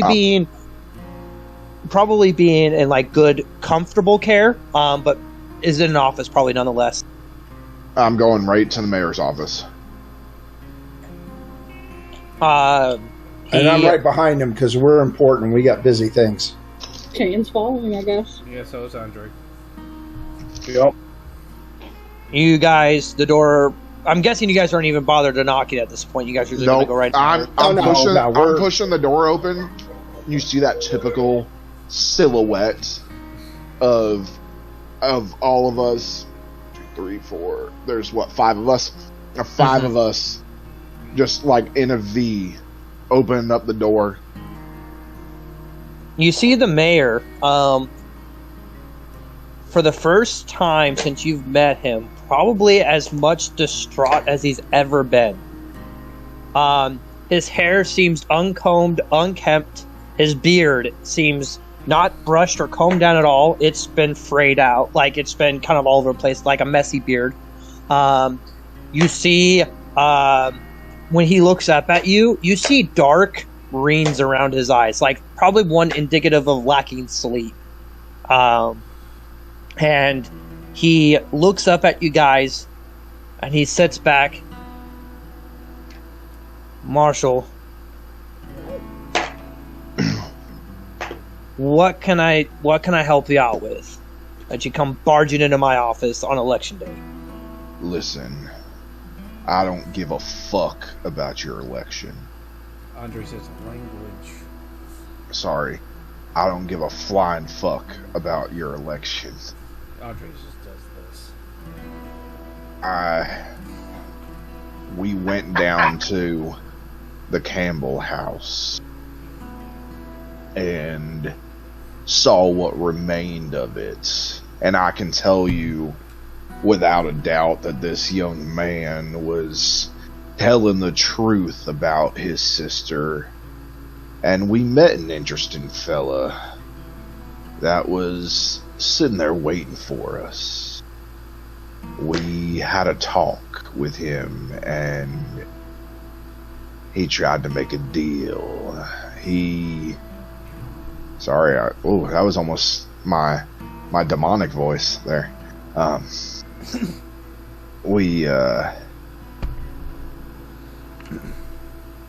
He tried to make a deal. He wants you out of the election, out of the mayor's office. I don't know why, but he said that you're, for lack of a better word, mortal enemies. So, tell me, who did you piss off? Takes a second and reclines back. And DM Doc's going to get real serious and kind of put his stethoscope out of the top side of his jacket and kind of look over at the marshal and kind of trying to stand in a similar fashion to be as intimidating as he can. He leans back in his chair and looks at you guys and he says, "What do you know of this town's mayorship the last few years?" Listen, I'm the marshal of this entire state, so I don't get into the affairs of the little people. But why don't you go ahead and enlighten us? This town's mayorship is unique more than most. This is the first time in over probably 15 to 20.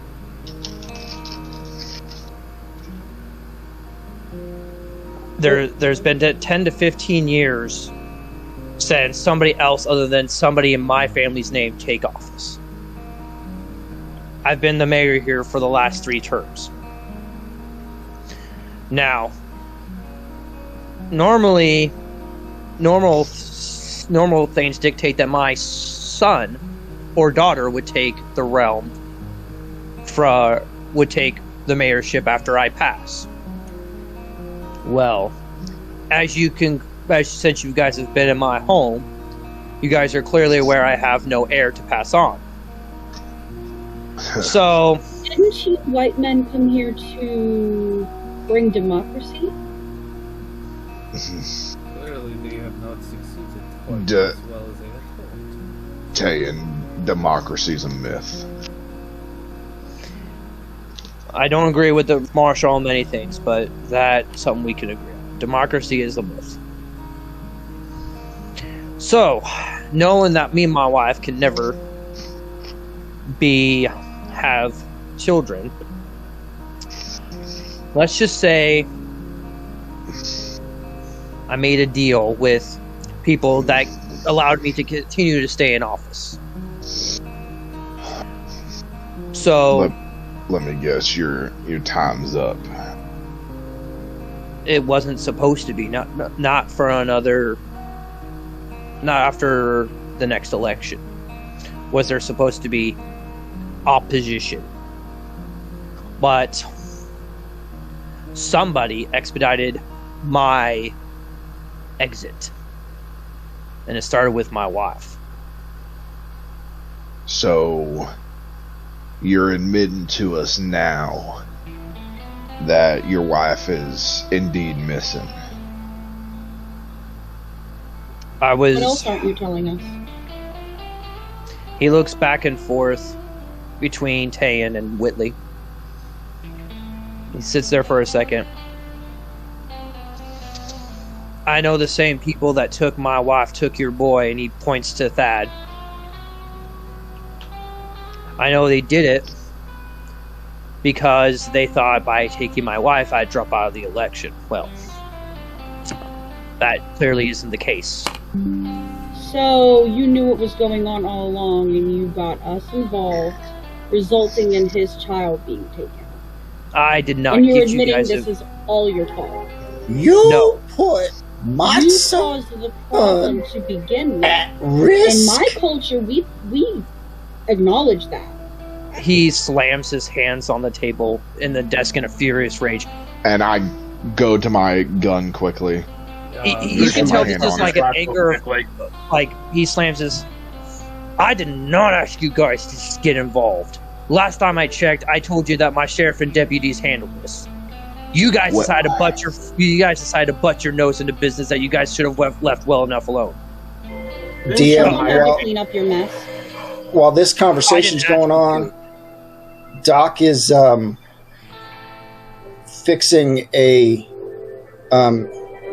needle from a unknown bottle and kind of looks over at the Marshal. Okay, he's distracted because he's trying to keep his attention focused on Tayan and Whitley, so he doesn't notices see that and keeps egging him on to keep her attention. And someone has to clean up your mess. I'm gonna look over at being a decent person asks us to. I'm gonna look over at Thad and nod. Andre says, "You made a deal with the spawn of hell, and now I did not."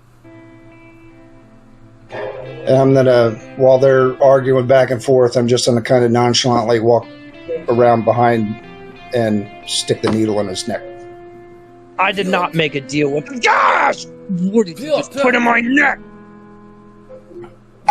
Ooh. Uh-oh. Nah. There we go. So he says, he just said,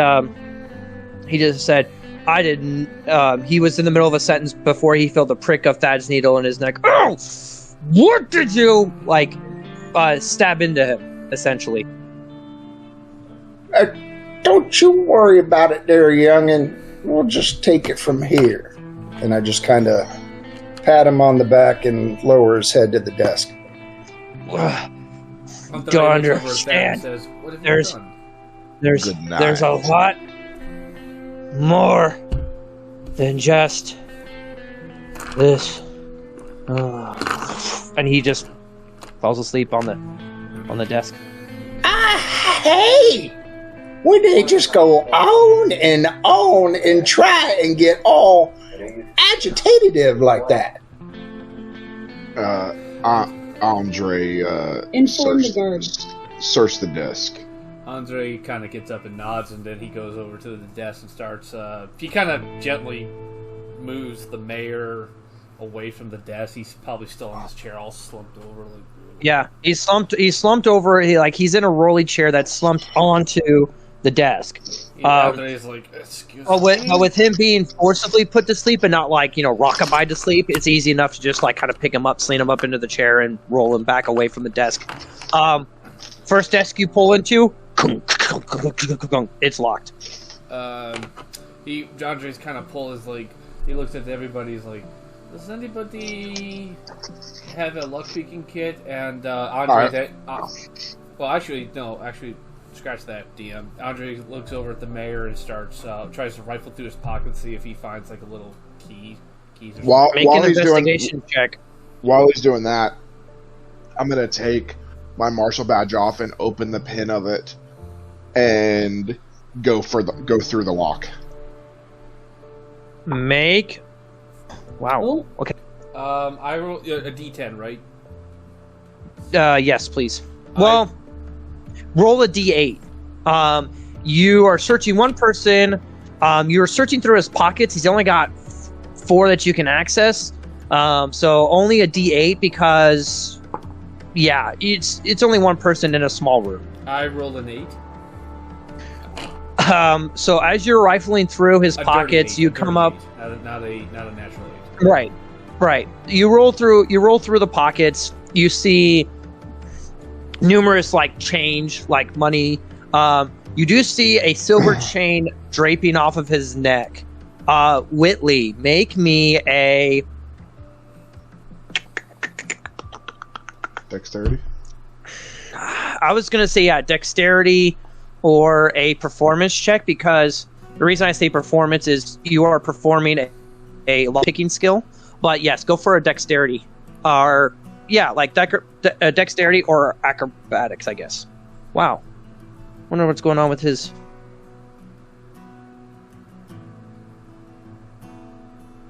Oh, he dropped. Wait till he gets back in there. I can't fix the thing. Yeah, he's having some issues there.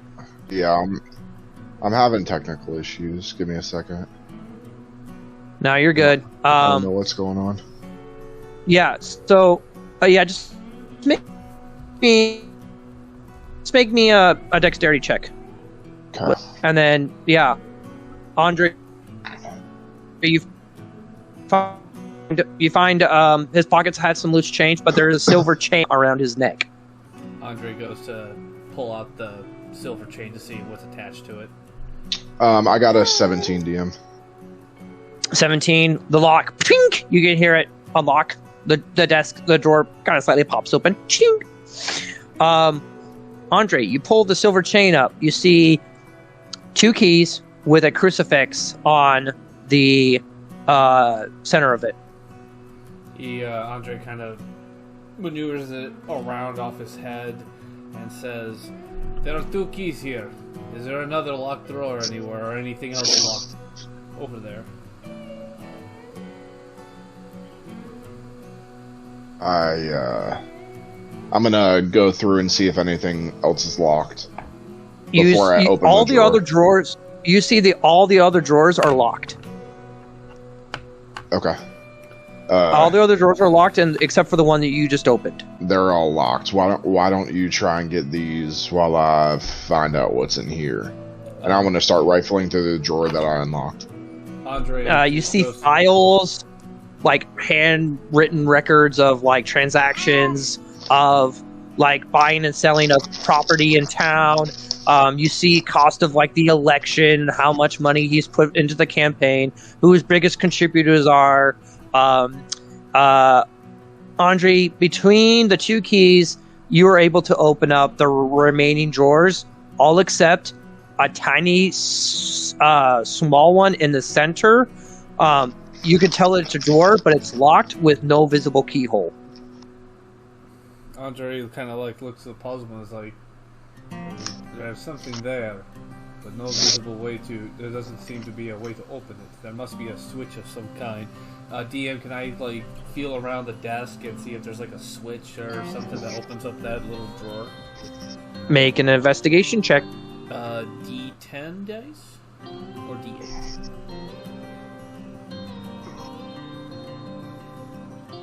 Are you standing like in front of the desk, or are you peering up underneath? I'm searching around. I didn't know which dice you want me to roll. I know. I'm asking you. Are you standing up on the desk? Are you standing like in front of the desk? Or are you like peeking up underneath it? Underneath it, like I'm kind of like right next to Whitley, trying to looking through the drawers and stuff.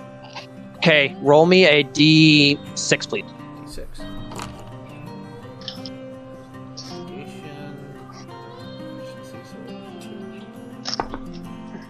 5. You feel the imprint of a cross underneath the desk. And I feel that, and I was like, huh. Andre takes the silver crucifix and kind of like places in the cross indentation, and he tries to like push it, turn it, try just to see what it does. You push the cross up in there, and all of a sudden you just hear this, and the drawer like slowly like kind of opens up on its own, like of its free will, and just opens up to you guys. Andre kind of pulls the thing and looks in there and looks into the drawer and is like, "What is this?" Can I do an investigation check again to see what is in this drawer?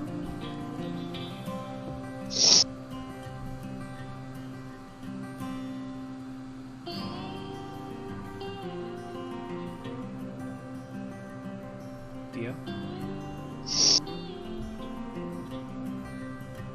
Are you with choose there? You open up, so that drawer pops open. You take a look inside, and you see a leather-bound journal. Andre kind of takes up the journal, lays it on the desk, and opens it up and tries to see what's written inside it.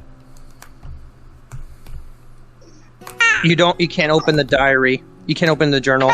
It seems to be leather-bound with a clasp on it. And you see, like, you look at one of the pages, and you can see the remnants of a blood spot on it. I'm going to take the marshal's finger, cut it open, and press right where that blood spot is. The journal pops open.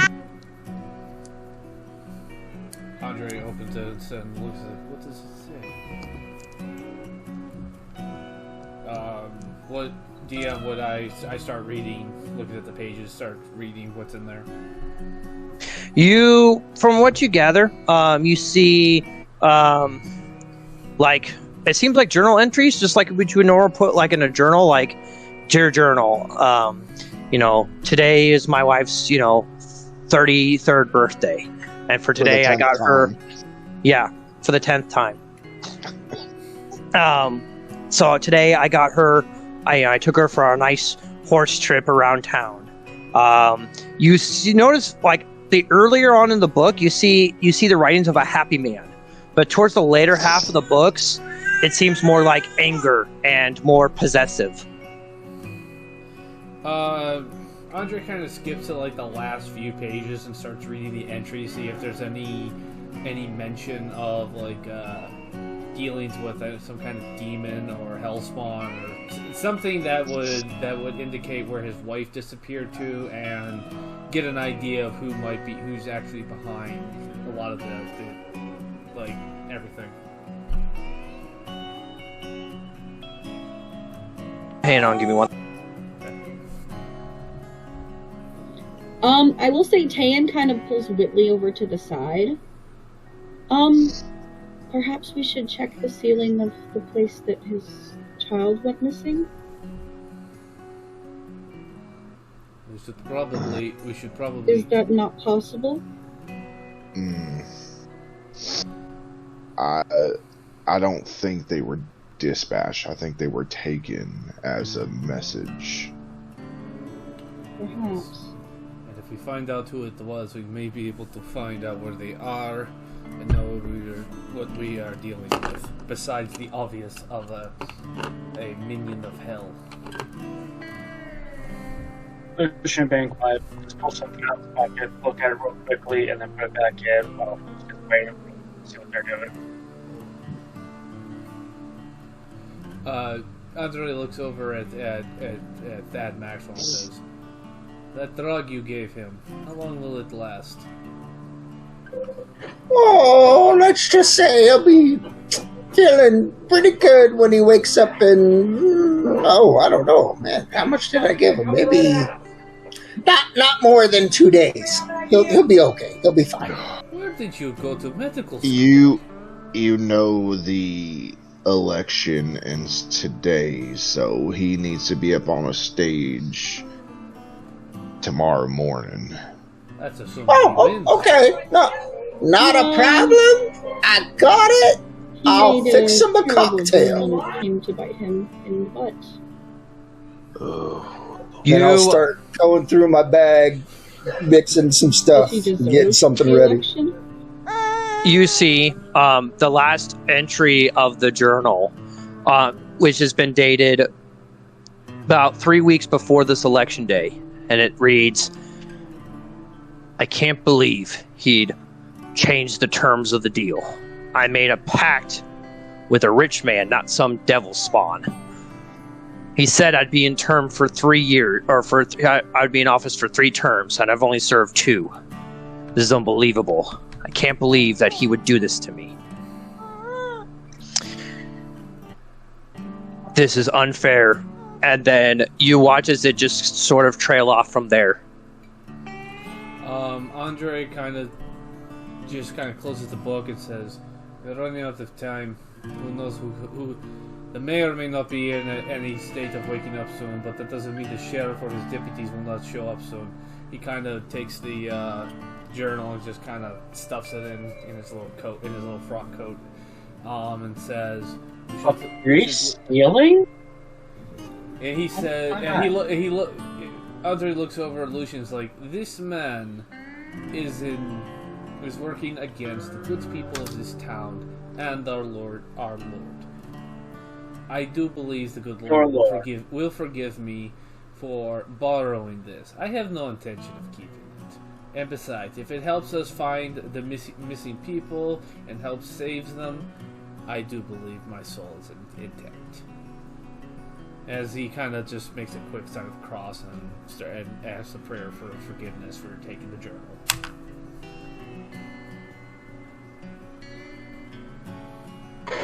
Whitley will be back momentarily. Should we leave a note for the sheriff to speak about this? Because we will be in a lot of trouble when this man does wake up. I believe we should realize yourself. We should probably tell the mayor tell the sheriff that the mayor is resting.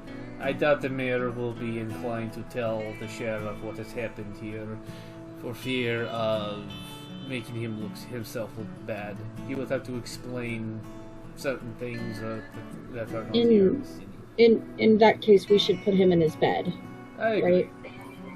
Yeah. Let's put him to bed, and I'll give him a little something so he wakes up in a normal time. I think the last thing you should do is give him any more medicine. I know. I got this. He'll be fine. Andre kind of just mutters to himself. In Ukrainian, it's like, where did he go to where did this man learn medicine? As you guys make your way down to the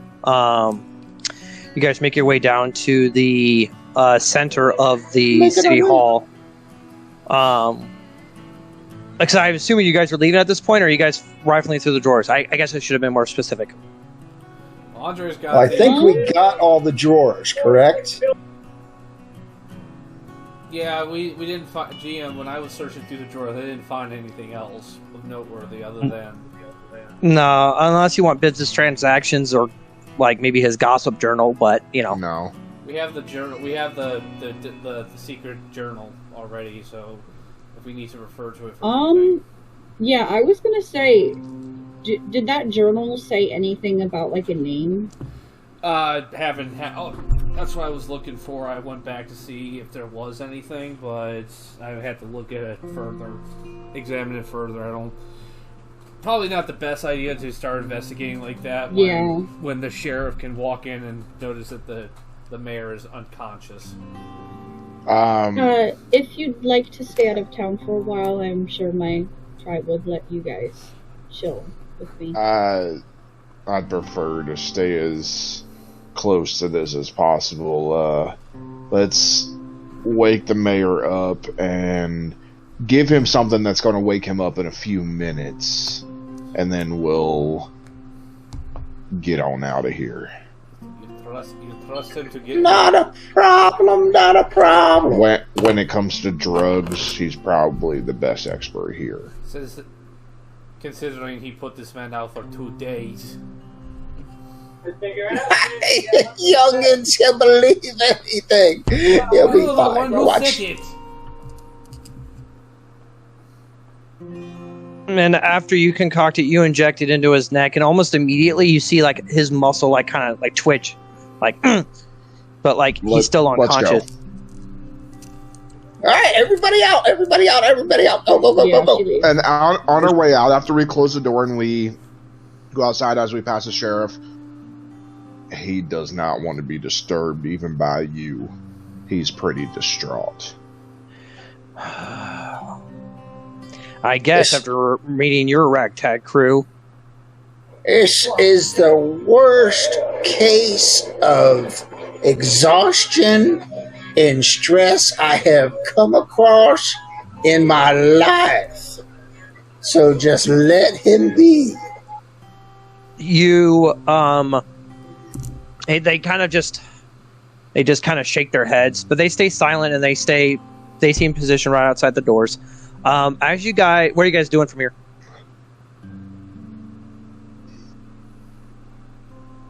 Andre says to the group, he's like, we need to examine this journal further, get an idea of where we need to go. We should go to the we should go to the tavern, or you call it the saloon, and try and read more. Maybe we get an idea where to find this. Find where these find the location of these people are. Actually, we may have a better place where we'll be undisturbed. Let's go talk to Nicholas. Nicholas is the brother-in-law of the mayor, and don't really like the mayor much, so we have a friend in him, and he has a quiet home we can stay in. And I want to lead them to Nicholas's house. You go to Nicholas's house. You knock on the door, waits a minute or two, and then you see Nicholas open up the door. What are you guys doing? What can I help you guys with?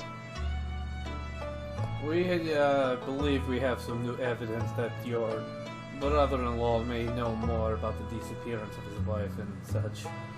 But Andre holds up the journal and says, we need to examine the evidence to make sure we have... Get inside, all of you, now! Like opens the door and kind of gestures you guys inside. Go inside. Okay. As you guys go inside, he pulls up chairs and he's like, okay, do what you guys need to do to investigate this journal. I'm going to be going over to the city hall to run cover for you guys, because I recognize that book that you just ripped out, that the priest ripped out. That's not a pleasant book. You guys are going to need as much time as you can. Now read, go. And he books it out of his house and makes his way up towards City Hall. Andre just kind of like shrugs at the group and then goes into the drawing, what I'm presuming is the living room or the drawing room, and there's probably a chair. He kind of sits down and just starts trifling through, not necessarily at the beginning of it, but kind of like as he's looking, just trying to starts reading more intently when things start going south with the mayor. So when you start reading, you start rifling through it, you get about 66% of the way through when all of a sudden you come to a spot in the page where he says, "Tonight, I just guaranteed my time as mayor for another 3 terms.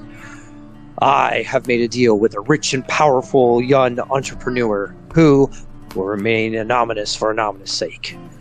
But in the midst of all this, that darn Jackson Campbell barged in the middle of our dealings and said that I was making a wrong sort of deal, and oh man, I had enough of him. If it was up to me, I'd just burn his farm down and just let him be homeless, or go down to wherever he needs to go."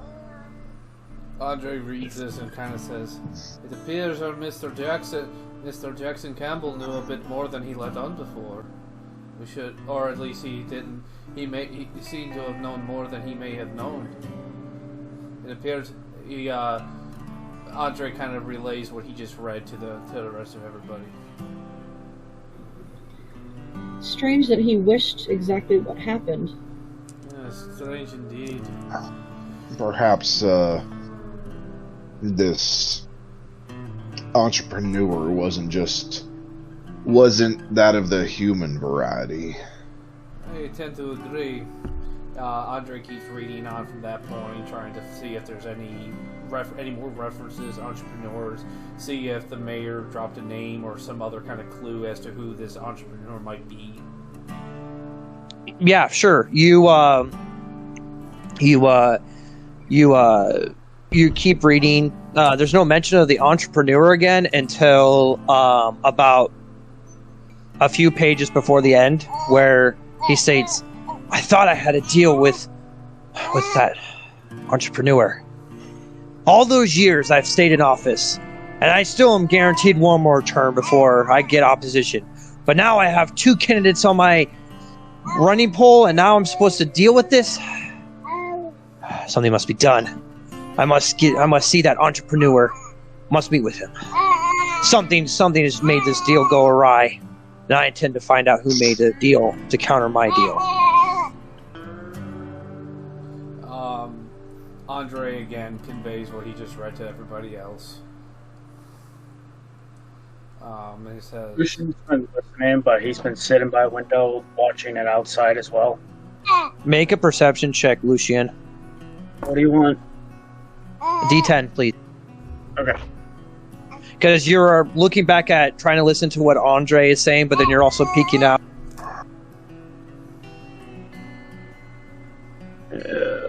That is a 6.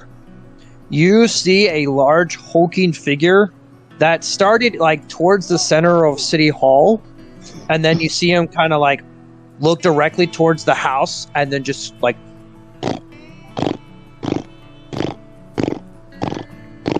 you see him slowly walking towards the house, followed by behind him what appears to be some form of a large, like 2 large dogs following behind him. Lucian is screaming at Andre to read faster while whistling Whitley over. Marshall! I'll go over. Make a perception check, Whitley.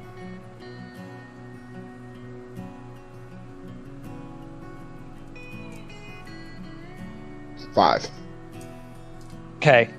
You don't recognize you recognize that the dogs themselves are not of this earth.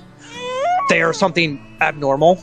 But you recognize once the large figure passes through, once they pass through, he passes through a light. You see like small like flames coming out from around his like neck.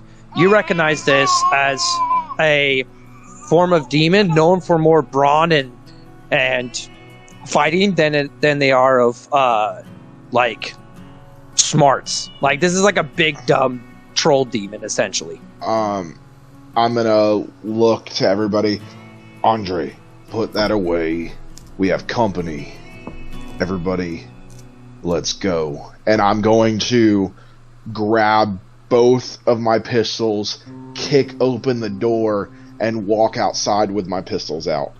Andre kind of puts the book away, and he. And as soon as you kick the door open, and Andre puts the book away, you watch as the demon stops, and then just turns around, boom, boom, boom, boom, like starts making his way back up towards City Hall. With the dogs also kind of doing the same thing.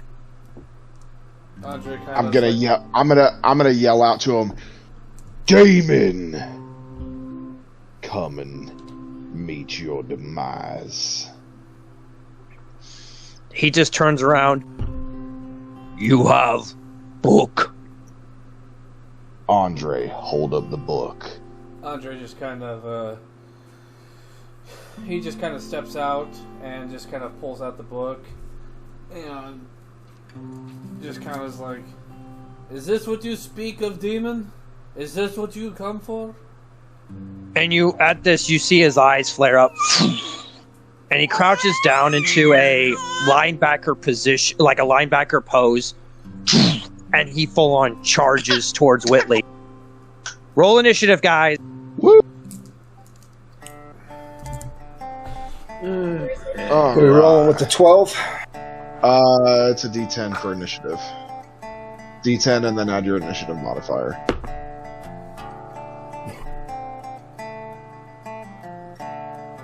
You said dexterity? Your initiative modifier's over to the right next to your level. Oh, okay. Gotcha.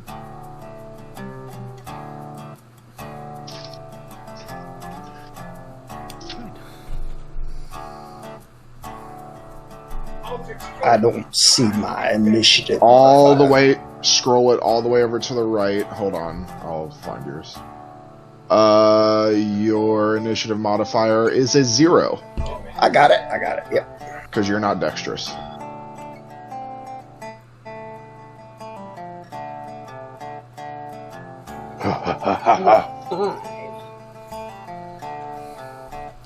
That's 4 initiatives.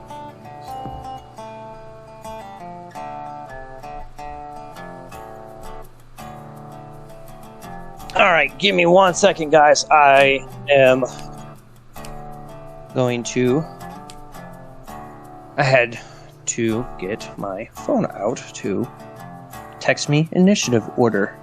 Give me 1 second.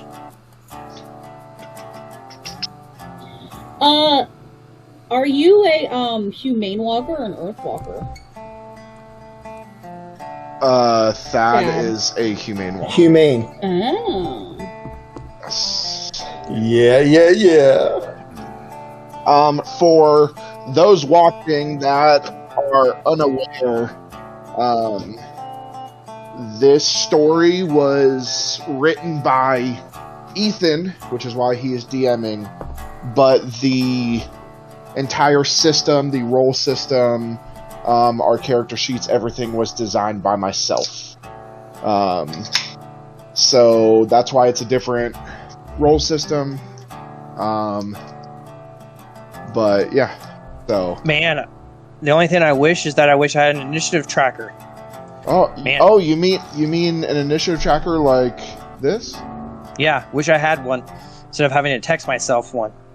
Man, maybe you should go to Grapevine Lightworks on Etsy or on our website and find them, and you can get a custom Grapevine Lightworks There you go. initiative tracker. Yeah, maybe I should. They got a lot of great products at Grapevine. So, and quickly, or not quickly, initiative, 20 to 15.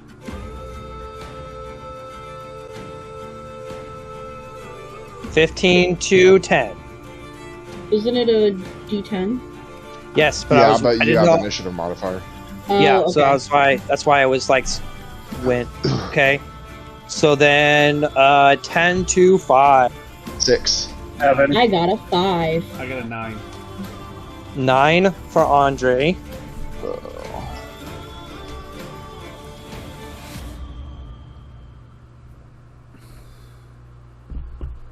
Okay, Lucien, what'd you roll? 7.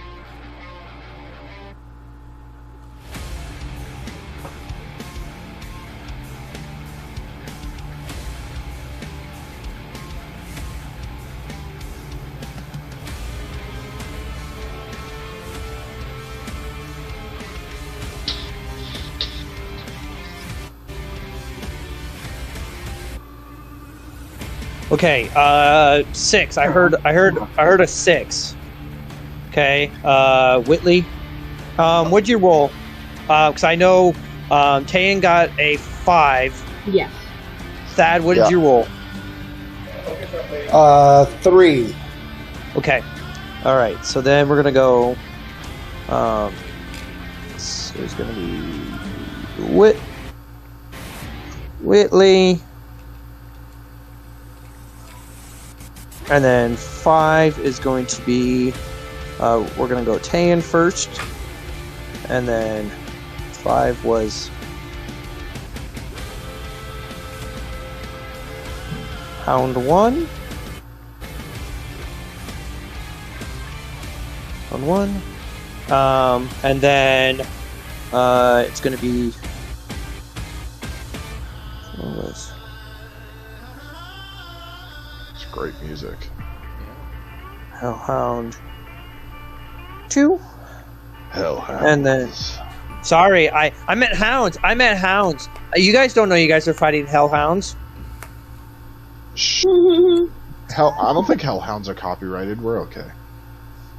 And then 3 is the good old doctor. I don't think Supernatural has a Copyright on No, that's too copyright big on of them. a idea. I think it's in a whole bunch of other games. Hellhounds are in folk. All right. For initiative, first up we have Andre, then Troll Demon, then Lucien, then Whitley, then Tayan, then Hellhound 1, Hellhound 2, and then Doctor bringing up the rear. So first up, Andre, you're up. If you're looking outside, you are seeing a Troll Demon charging straight towards Whitley. And the 2 dogs are also howling and are about to begin pursuit of their own. Okay. At this point, you, from outside looking directly at him, you are probably about 20 feet away.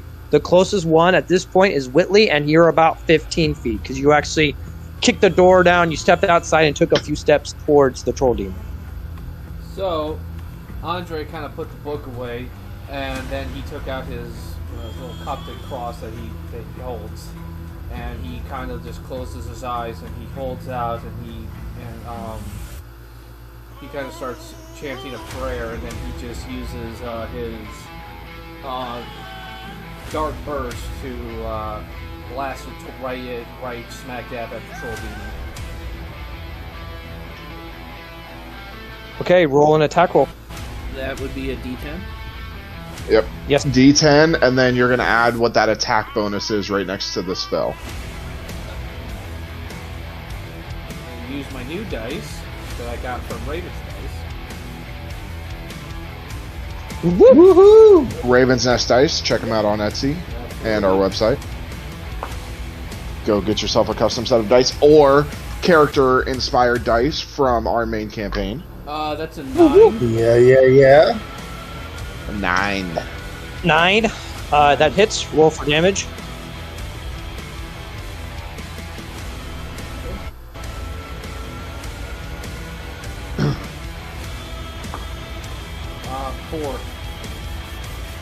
Four. 4. You see the Troll Demon. He starts charging towards Whitley. You take out your weapon and you sling it at him. Sticks in his arm. He's charging. He doesn't even flinch. And he is going to run directly at Whitley. And as he gets closer, Whitley, you notice as he opens up his arms and he's gonna try and tackle. He's gonna charge, attack you, and then he's gonna try and pin you. I'm going to need an athletics check.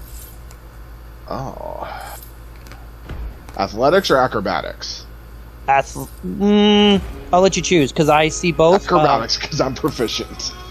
Okay. D10? Yes, please.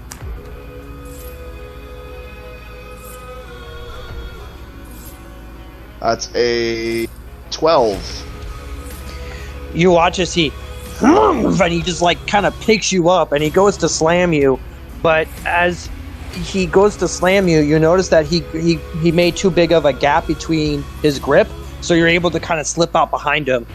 Yeah, I want to kind of like, if he picks me up this way, I want to kind of like slide myself like head first down his back and roll out of it.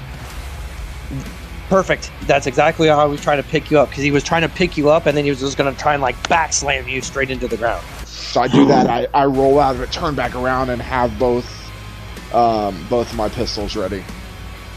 As he turns, you will notice as like he gets, you notice he seems pretty angry that he didn't pull that off. You see two large tusks start to come up from below his jawline, like very slowly, not like really fast, but you definitely noticed that they weren't there before from when you noticed them earlier. Lucian, you're up.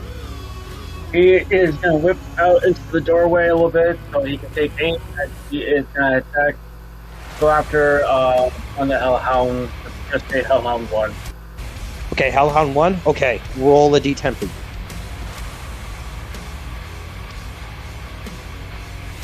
Uh, 7. Yep, that hits. Roll for damage.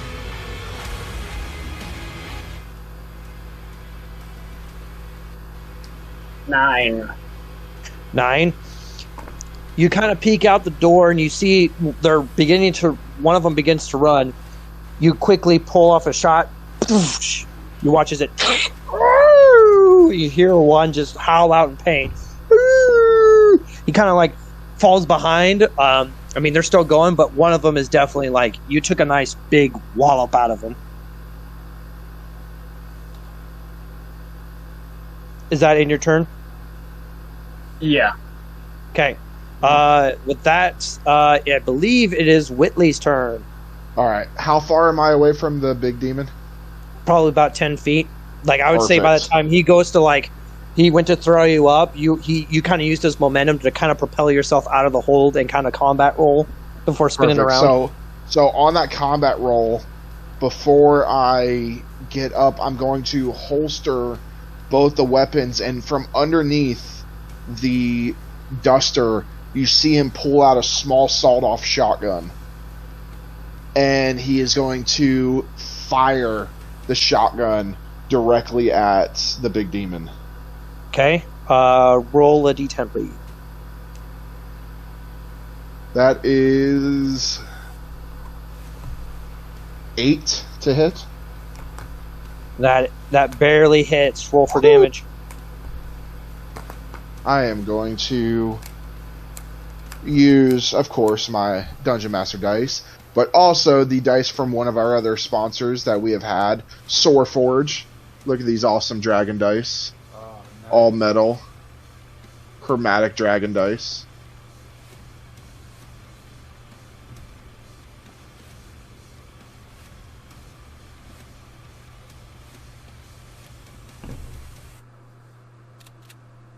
That is 11 points of damage. You watch, and you watch as these two large horns start to slowly appear from his skull, in addition to the two large tusks that appear from below his jawline, kind of stop about halfway up, But I mean, he clearly was shocked that you managed to pull out a shotgun at him, so he's kind of startled for a second, but he kind of shakes it off and he growls a deep, unearthly growl at you. And that ends my turn. Okay, Tayan, you're up. All right. So I'm going to do conjure animals, and I'm going to conjure, I think it's 8? Yeah, 8 wolves. Okay. You, are you in the house? Are you out of the house? I'm just kind of curious. I'm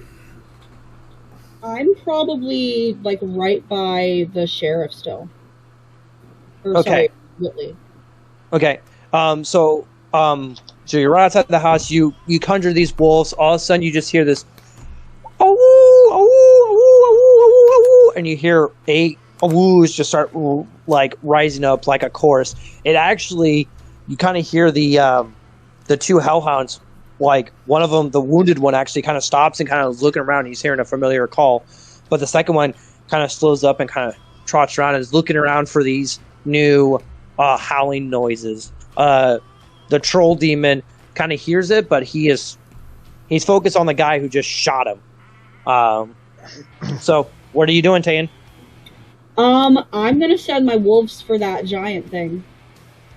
You watch as they burst out of the forest, and you see him as he kind of notices a little bit too late as they begin to jump on him. I'm going to need you to roll a D10 8 times. Okay, and it says the wolf has advantage on attack rolls against a creature if at least one of the wolf's allies is within 5 feet of the creature, and the ally isn't incapacitated. So they're all at advantage? Yep, because essentially you summoned 8 wolves, and... Okay, alright, so you said it's a D what? You need to roll a D10. Okay. 8 times. 8 times, because you just sent 8 wolves after this demon. Did you send him after the big one?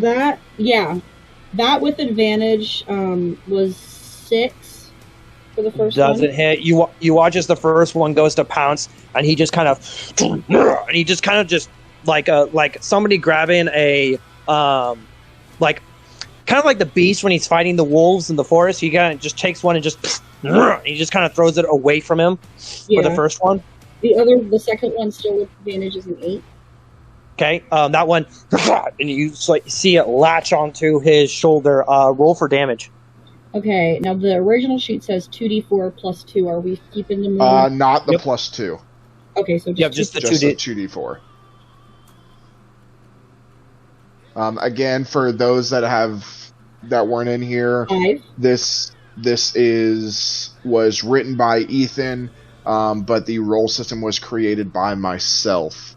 So it's a whole brand new roll system that everybody's trying to get used to, so bear with us. And it says if the target is a creature, it must succeed on a DC 11 strength saving throw or be knocked prone. How would we want to translate that if it's a creature?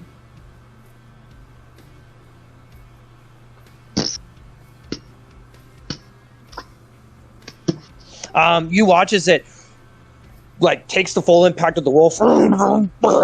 But as you watch as it kind of rips off that second one, you see a big chunk of it get ripped off with it. But he's still on his 4. He's now down to all 4s at this point, right. But he's not prone. Okay. All right. So I'm gonna roll for the third one.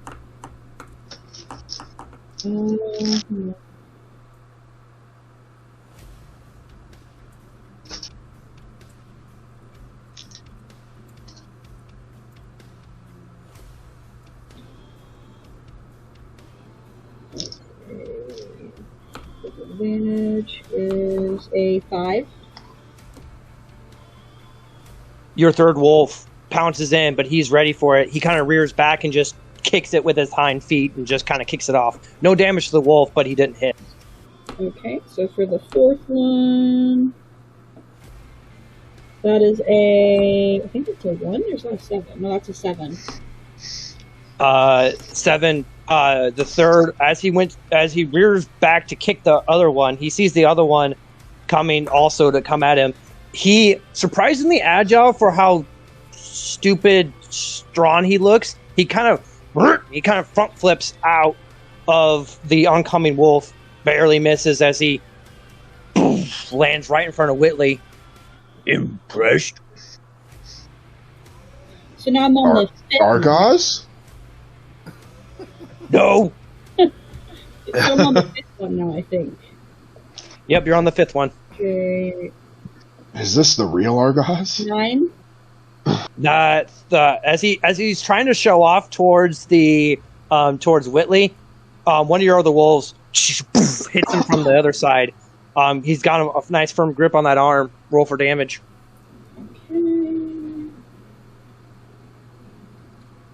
Pays to have an animal walker.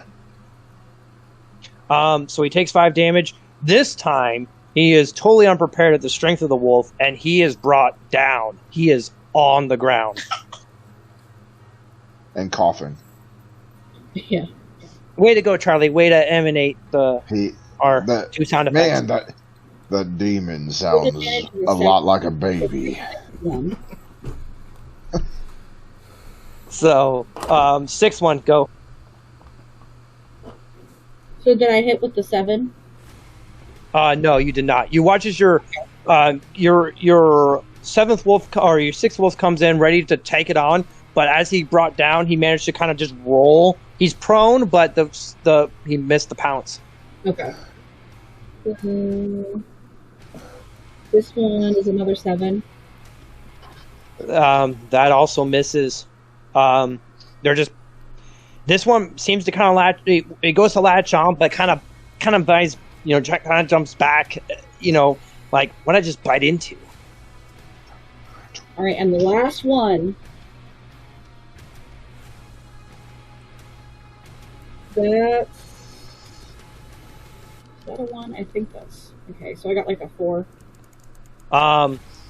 Your other one goes to pounce in, and he kind of just wriggles his head as he impales the wolf with his horn, and kind of throws it off. Your 8th one is pretty hurt. With a fail, with a 1, I would say that would be like a fail. I mean, it's not dead, but it's definitely hurt. Is that the end of your turn? That's Daddy's phone. That is Daddy's phone. You do not knock Daddy's phone down. With that, I believe it is Hellhound 1. He kind of sees the commotion going on and lunges for, he's trying to come up on Whitley, and you see him as he makes a lunging attack towards Whitley.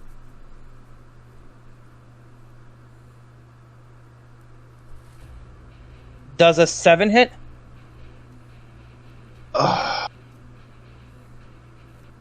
It does not.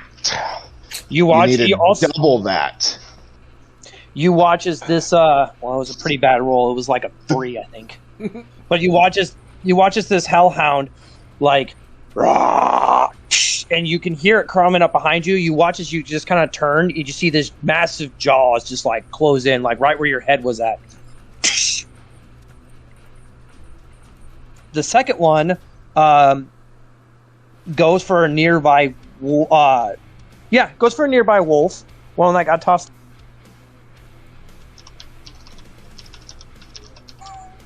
Hey, Tayan. Yes? I need 3 of your wolves to make opportunity attacks. Okay. I rolled a natural 1. Still with advantage because of yes. Tactics? Okay. Yep. He went for 3 the one in the center. For the first one. That one misses. The second one got a 4. Misses. And the third got a 9. The third one hits. Roll for damage. Okay. 8. You watch as one of your wolves sees the second hellhound coming down, and he leaps at him and you watch as this hellhound and this wolf about the same size, and you watch as one of your wolves has this hellhound not only pinned down, but I mean this sucker's hurt. Like he's got him pinned, he's got him stopped. With that, Thad, you're up. Okay. The big guy is going after Wit, correct? Yes. All right. I'm gonna look at Wit. I'm gonna look at the big guy. I'm gonna put my hand in my doctor bag and grab a specific item, and throw my other hand out at the big guy, and go, "It's okay, Marshall. I got this." And I'm going to cast Death Ring, which is Toll the Dead. So I need a Wisdom save.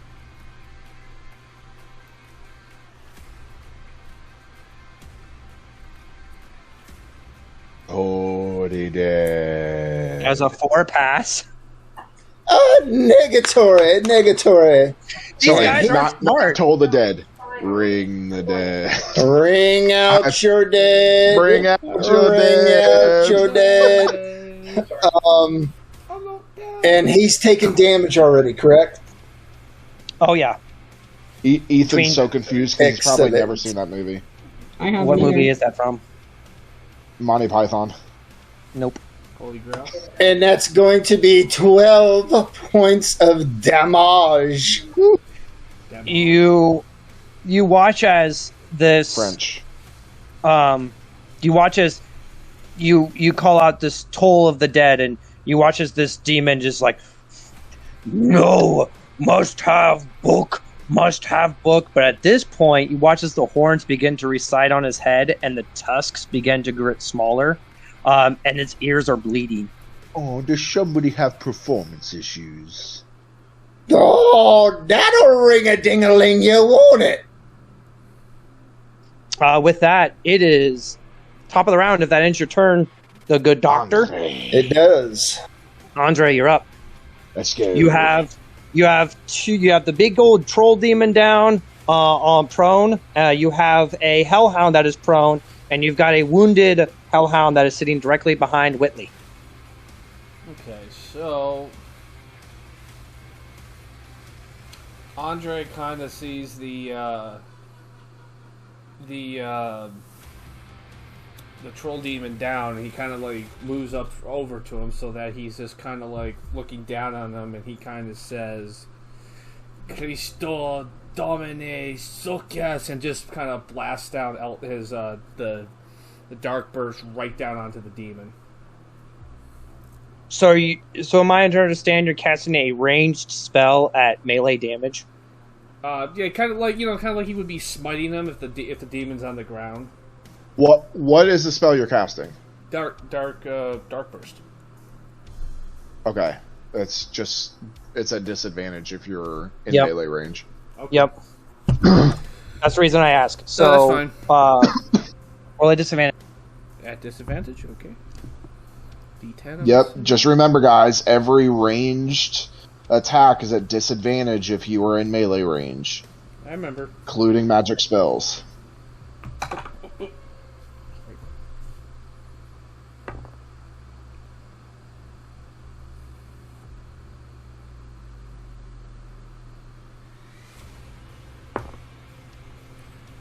Let's see. I rolled. My lowest one was.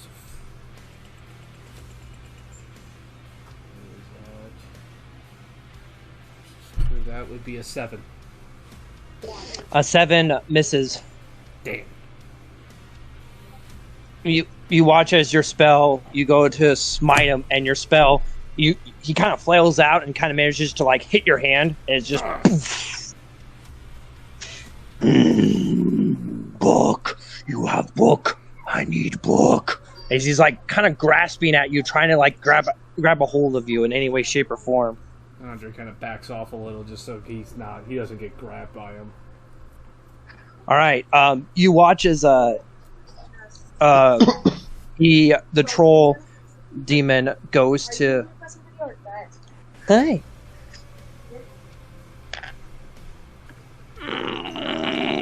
Oh no! Wait. Okay, never mind. He watches. He manages to pick up this wolf, and he seems to be pretty angry that he got pinned. And he picks up this dog that is draping off of him, and he's past his strength save to get up off of the dog, or to get the dog. Now the dog's kind of just hanging off of him. Mm. And he's going to make a melee attack towards the priest with a fist attack. I'm guessing a 7 doesn't hit. No, that does not hit. Okay, because I rolled a 2 on that one. So, maybe I need to put my dice in jail. Or maybe they don't harm. You should order Aaron one made. from Grapevine Lightworks. Maybe I should. Or Ethan, maybe are you saying you need one of these? You need Yeah, a dice jail? You can get one from Grapevine Lightworks. That's what Tane was saying.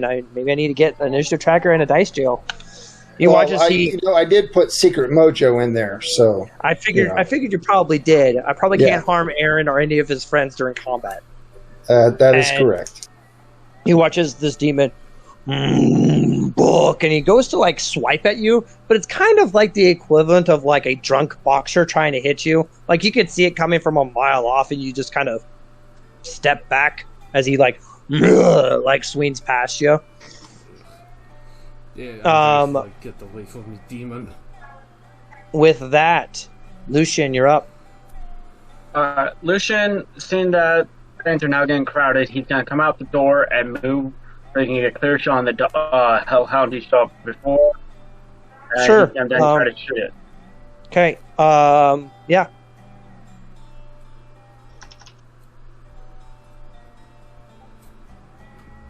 Does a 6 hit? That's a what? 6? That barely hits. Roll for damage.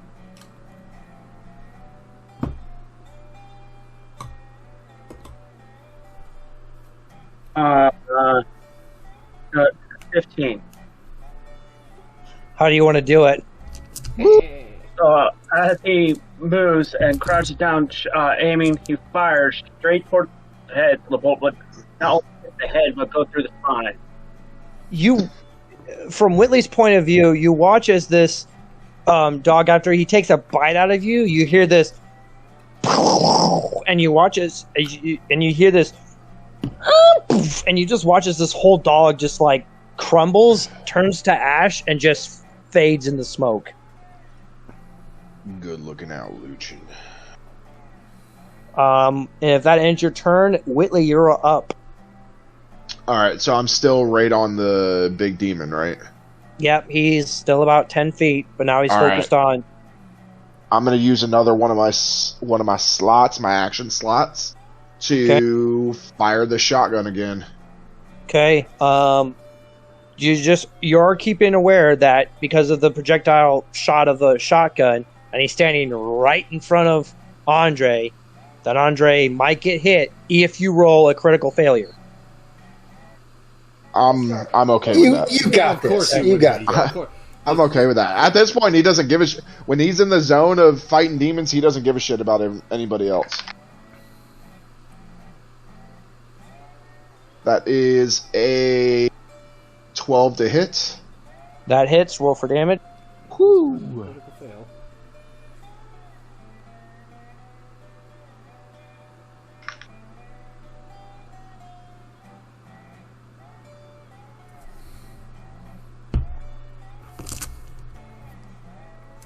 12 points of damage. You hear the shotgun blast go out. All of a sudden, you hear the hellhound, the second hellhound, after being pinned down by this other wolf, he just fades. And you watch as this troll demon, getting hit by that second shotgun blast, kind of drops down. I mean, he's looking hurt. He lost concentration on the other hellhound, so the hellhound vanished. He's pretty hurt, 1 hit point away from death. At this point, I'm gonna message you really quick. Okay. DM, so I'm right in front of this demon, right? You are right in front of it. But Whitley, I would say yes, but didn't you already use it? Are we in a different day? No, it is later that afternoon. But yes, for future reference, yes, you are allowed to do that. Just keep yes, but we are still in that same day because you guys came back into town. You guys went and saw the mayor. Okay. And then you guys went over to his house, and then yes. But yes, for future reference, yes. But not in this instant, no. Then I'm done. I was just going to look with the demon since he's on like his last legs, but I'll wait for my turn if it comes to that. With that, Tan, you are up. All right. My wolves are going to go for him, the ones that are still alive. Are they all still alive? Did the one in his hand get smushed? No, he's just stuck. He's okay, just kind of so I'm probably only... Okay. Nip him. Yep. Okay, that one in his hands is going to go first. That's a 6 to hit. Doesn't hit. Yep. He watches, he kind of just... kind of just manages to shake him off. He's not hurt, but he's not on the demon anymore. Okay. Next one is a 5. Oh, wait, that was cocked. Hang on. Yeah, 5. He just kind of... He's entirely just kind of like pawing and just kind of batting away your wolves. The second one doesn't hit. Like they're little flies. Next one. An 8. That one barely hits. How do you want to do it at this point? Because he only had a hit point. Do it. Rip out his jugular. Yeah, that's what I kind of wanted to rip out his jugular for hurting his buddy. You watch as he like bats away the second wolf, and then you watch this one like in kind of a cool sliding fashion,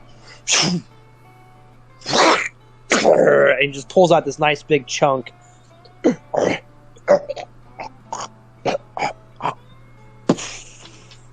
Throws down. Your wolf kind of comes up with the prize in its mouth, like. And her eyes are still green because she's casting a spell. And she reaches down and pets the wolf, and then dismisses it and lets them go back to where they were. You watch as they disappear, but you hear a word. You hear a word, Tatum, that only you can hear, and it's probably because of the spell from Conjure Animals. But you hear, "May the moonlight guide you, sister," as they fade. DM, so the demon, is he still, like, obviously he's dead, but is he still, like, there? Like, his body's still there? His feet are slowly disintegrating as ash begins to pour.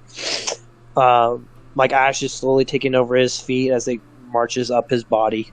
While this is happening, Andre kind of, like, pulls out his crucifix and holds it over to him and starts muttering basically the last rites and an absolution on the demon. As it starts going away. He still has horns or a tusk, right? They're just smaller. I mean, they're barely, but yeah, they're there. I'm gonna grab one of the horns, pull out a big buck knife, and cut it off. You got a nice big chunk, probably, I would say, a foot long. And I'll go ahead and put that in my pocket. Okay.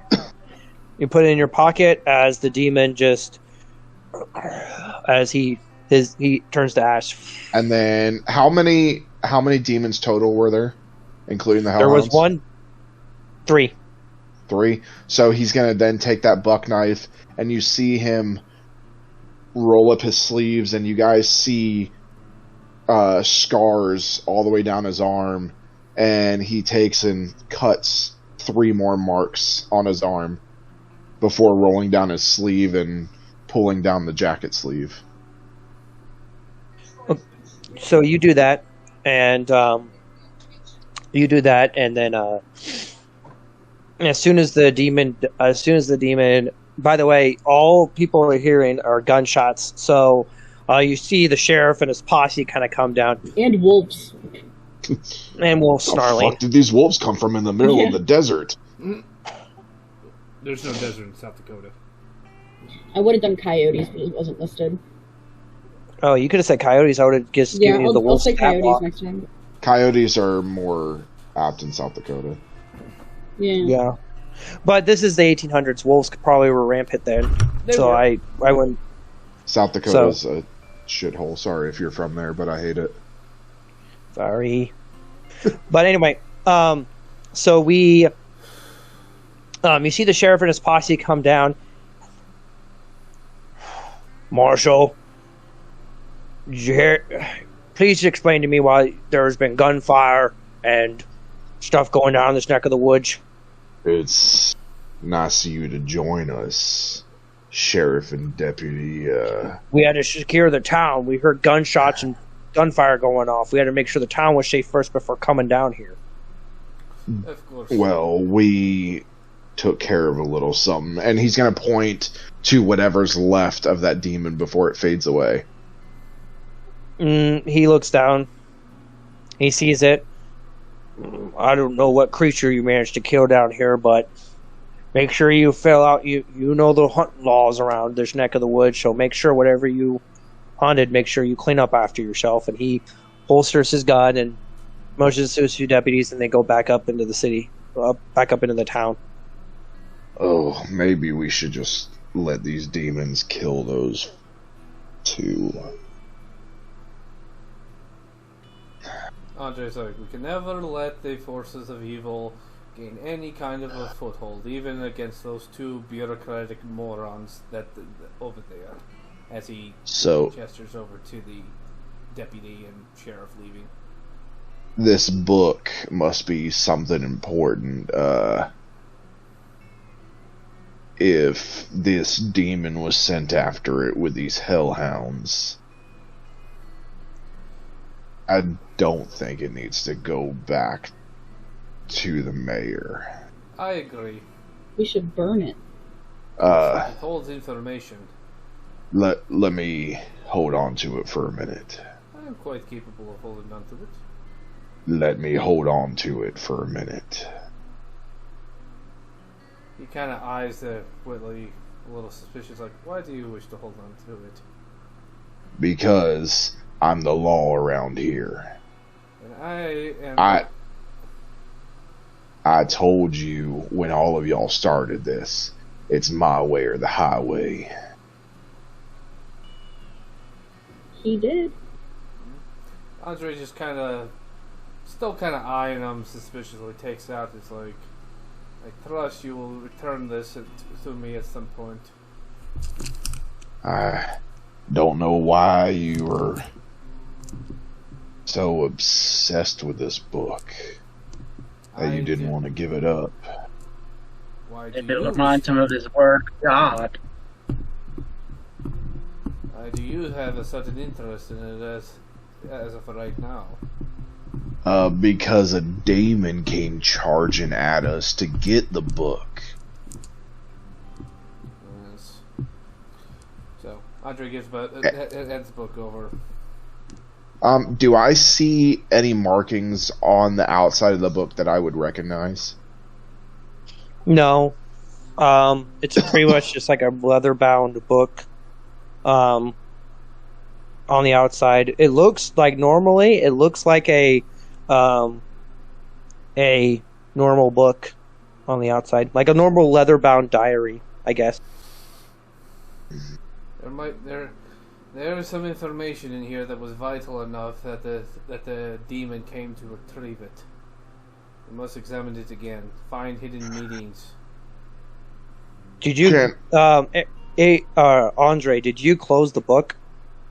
The book was already closed. Okay.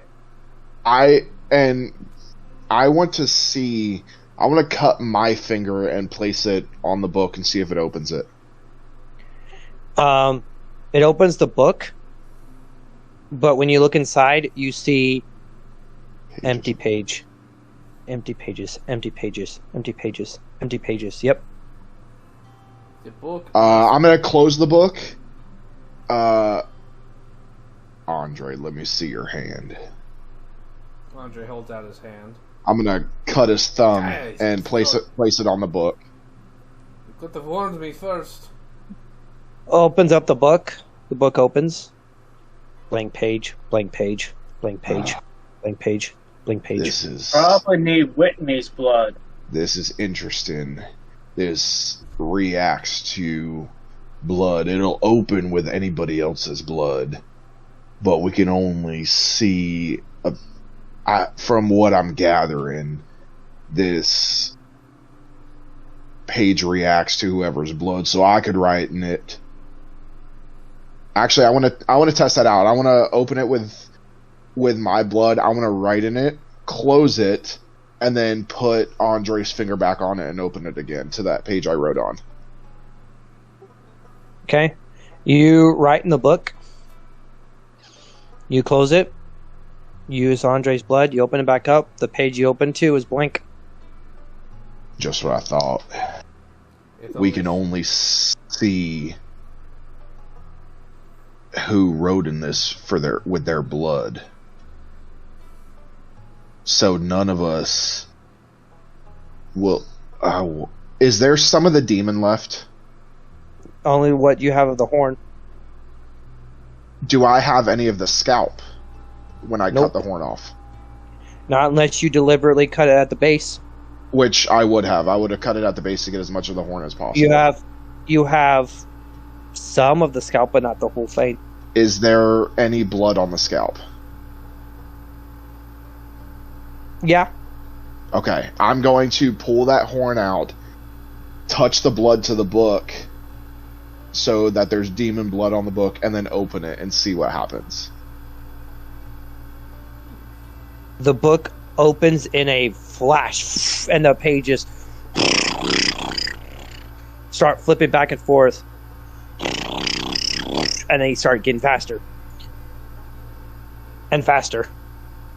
And faster. So finally, a big smoke column comes out.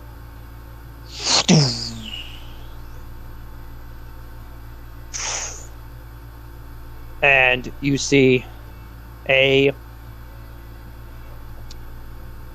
male human, probably late 30s, early 40s, standing before you. This time, I'm going to close the book and tuck it in my belt under my jacket. I'm gonna give Whitley a look of, do you want me to grab him? And as you close the book, he's wearing just plain black clothes, black nice dress shoes, but he's just wearing plain black clothes. Feels good to breathe air again. I do miss this place. South Dakota. I was here. And he turns around and he sees you. Oh, hello. How might I help you? Andre said, Tell me your name.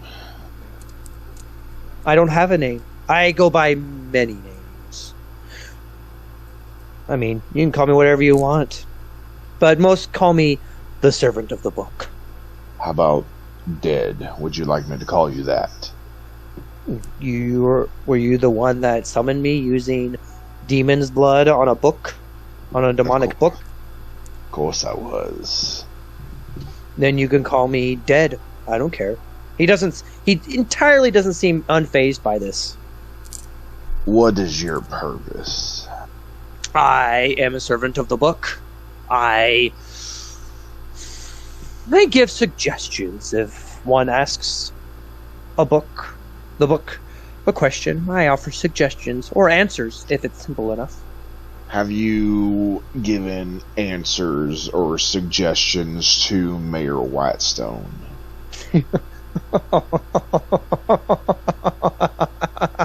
Mayor Whitestone. Oh, was that the blundering idiot that kept writing in the book? Oh yeah, I've helped him out thousands of times. The questions never appear in the book. Neither do the answers. They fade. What was the last dealing with the mayor?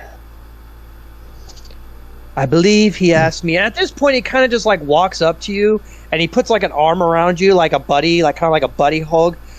And he holds up with his left. He holds up with his left hand. Where is my wife? Man, I tell you, that was a really hard question. But woof, even I had a tough time answering that one. And he kind of slinks off of you, and he kind of goes around to. I will say. Sorry, go ahead. He walks around to the others, and he goes, "Oh, by the way, by the way, Thaddeus, I can't. I know what you saw earlier. Even I can't. Even I don't have an answer for that earlier. Sorry. Like, continues walking around. I told you. I told you, aliens. I told you. Whenever he starts getting close to Tayan, she like summons her thorn whip and has it like at the ready coming out of her forearm. Ooh, dearie, dearie, dearie. I have no. You are a tough cookie. But seeing as you have a thorns, I better not pluck this particular flower. Yeah, you better not. What answer did you give the mayor in regards to his wife? Oh, you didn't? Oh, he didn't tell you. He's a smart cookie. He's a very smart cookie. The entrepreneur took her, in addition to your son. And he points to Thad. Who is the entrepreneur? That's what he's called. Simply put, the entrepreneur. Is he one of you? Of course he is. Of course he is. He loves making deals, either in blood or in riches, whatever suits his fancy. Where is the entrepreneur? For that answer to that question. Listen. Will take me some time. I can't. I answer every question. Some are easier to answer than others, but it will take me some time to find him. He likes to keep his business transactions secret. I think you know where he is. Listen, I know you're kind of like to make deals. So I've got a deal for you. I intend to make no deal. You're the one that summoned me here. I have nothing to hide. If I tell you I don't, it will take me time to find the entrepreneur. It will take me time to find the entrepreneur. Likes to keep their tracks hidden. I want you to take me to the entrepreneur when you find out where he is. He, she, him, they. He likes to mix. They like to mix things up. But that's why it makes it. What they are. I want the entrepreneur. Your wish is my command, I guess. I will be sure to bring you to the entrepreneur when I find wherever they're at. How would I get in touch with the entrepreneur? How did Mayor Whitestone get in touch with the entrepreneur? You want to get in touch with the entrepreneur, eh? To get to him quickly, without me finding him for you, without costing you something, he requires a possession of great emotional wealth. He wants to make sure his time is being well spent. If he or she comes. If they come.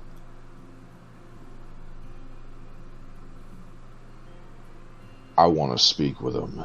I want to make a deal. Andre says, be wary of the deals. You want to see him right now? Now.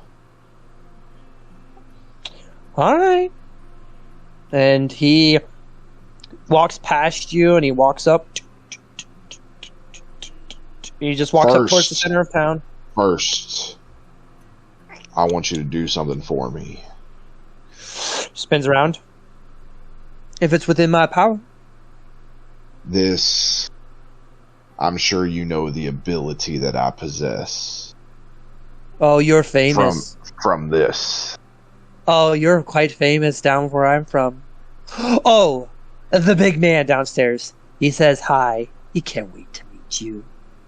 I want to be able to do it more than once a day. Big man says, you're special, but not that special. Tell big man that when I'm done with this, I'm coming for him. You can come for him, but you don't have the power to defeat him. For now. For now, sure, but I mean, never. You could become the strongest human on the face of this earth, and you don't have the power to defeat him. Even with your priest buddy back there doing his muttering of, be thou my wisdom, oh, blah, blah, blah. Nonsense. Andre kind of growls at the book demon. Bring me the entrepreneur. Are you, all of you coming with? Andre's gonna follow Whitley. Like, no. He's turning to the four of you. There are four remaining. You guys coming with? Cause maybe this is something I should do on my own. Lucian would have had the barrel still aimed at the book person while looking at what gun? Hey, what gun? Ooh, tell me. What does it feel like to be shot? Ooh. Pull the trigger. I dare you. Come on. He pulls the trigger. And he gets hit. Oh! And he's like on the ground. Ooh, ow! He kind of rolls over. Ow! And he pulls the bullet. And like, as he pulls it off of his jacket, it's like kind of seems sticky like tar. Ow! Ooh, that hurts. Here, and he just like reaches out. He reaches out to you. He reaches out to you, Lucian. You might want this back. And he drops the bullet back down. Back down.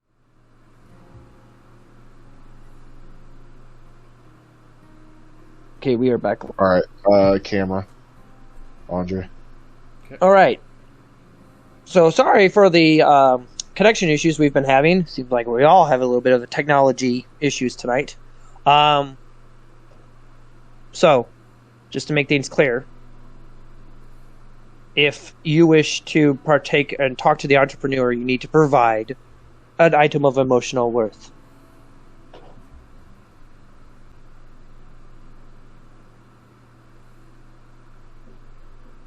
Maybe Just still pointing the gun at him again, but doesn't show any inclination that he wants to go.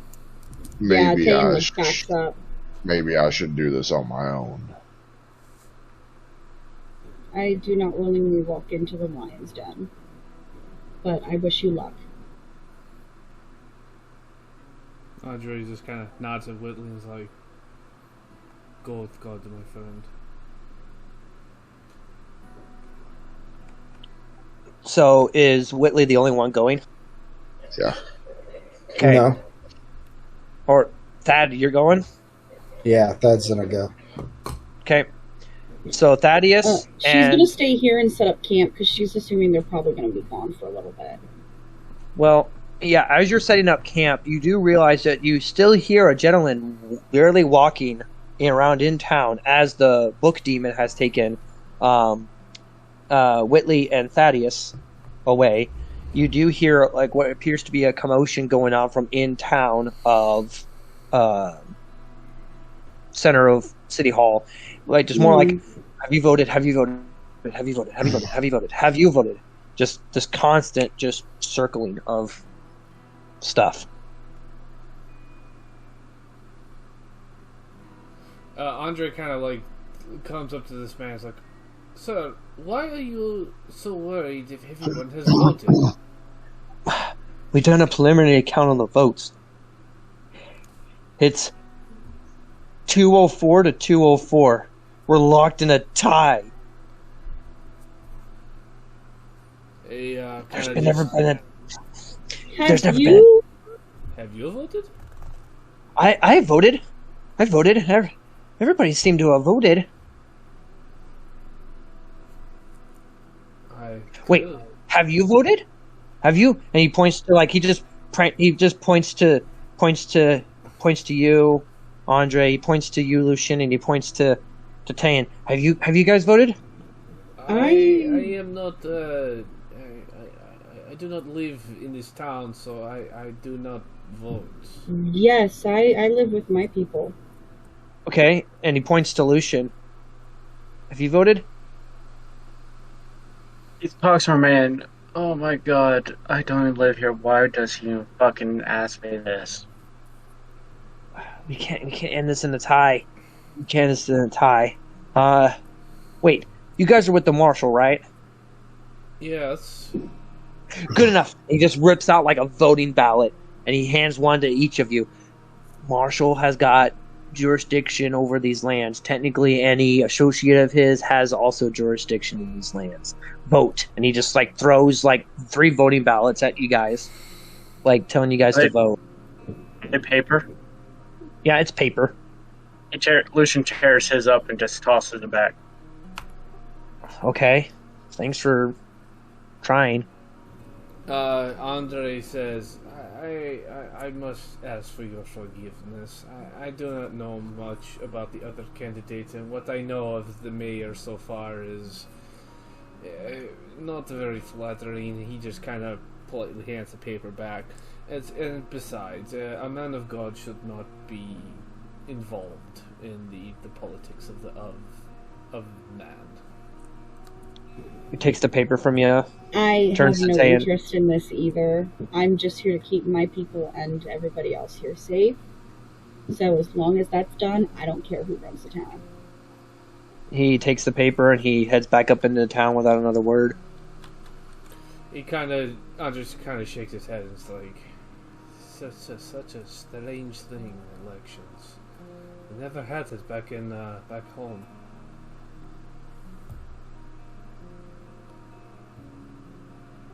As you guys set up camp, get everything settled up, the book demon takes Whitley and Thaddeus to a 4-way intersection, and he points to the center of it.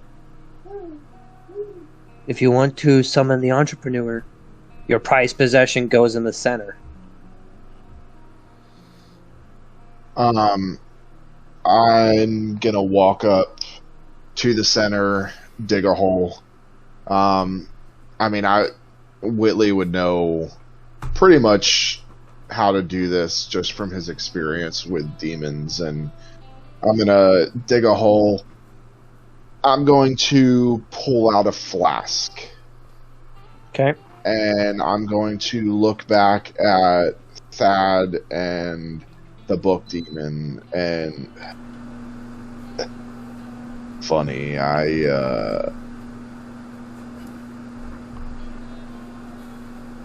when my wife was dying, I was a heavy drinker, and I promised God that if he saved her, I would never take a drink of alcohol again from this flask. And what do you know? He never answered. But for some reason, even after she died, I couldn't bring myself to drink another drop of this flask.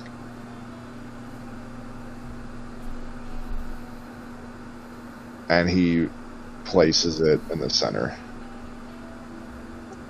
As you place it in the center and cover it back up, the book demon turns to Thaddeus. Would you like to talk to him?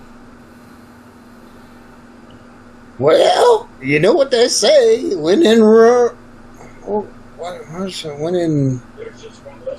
oh hell, yeah, why not? In South Dakota. Yeah, that's it. South Dakota. Yes.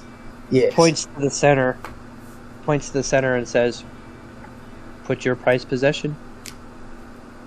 And you'll see Doc walk up to the crossroads and kind of look back at the marshal, remembering what he did, and start to dig a hole. And he starts to reach into his medicine bag, but then stops and instead reaches into his vest pocket and pulls out a pocket watch.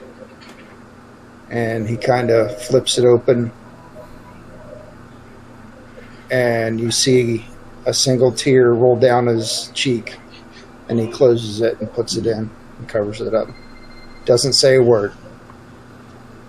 As you step back and away, you wait a few moments before you hear the book demon.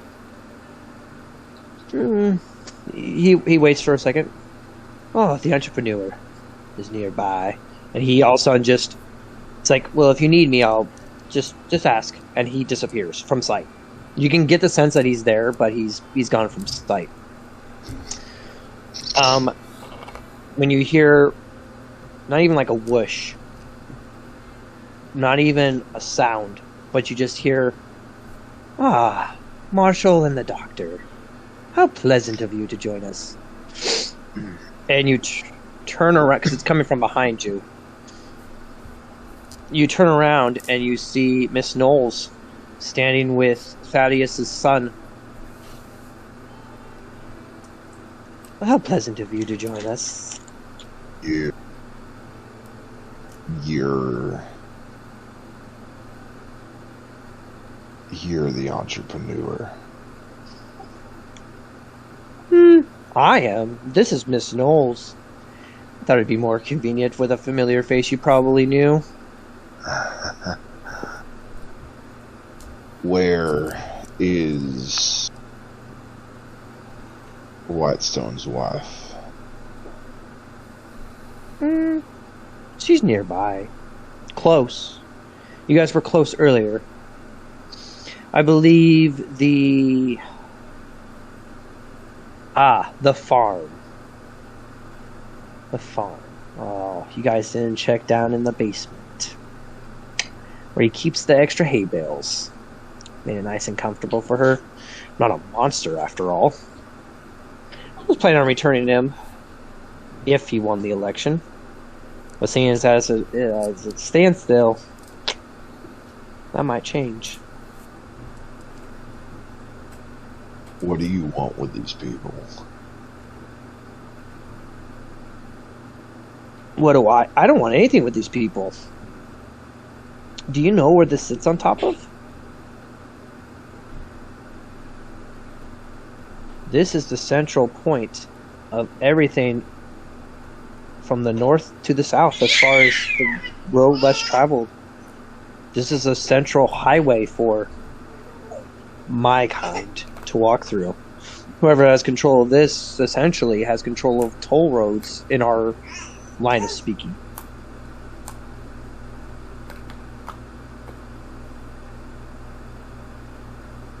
Why did you take them?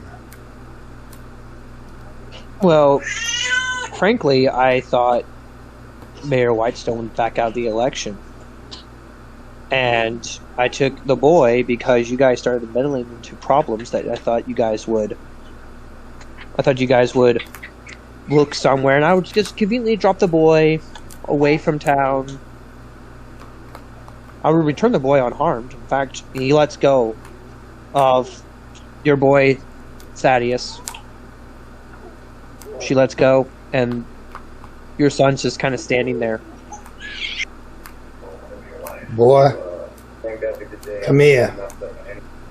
You watch as the son walks over to you, and he kind of just stands before you with his head kind of bowed down a little bit. And I'll just kind of take my arm and sweep him back behind me and keep looking at the entrepreneur. You and your kind need to leave this place.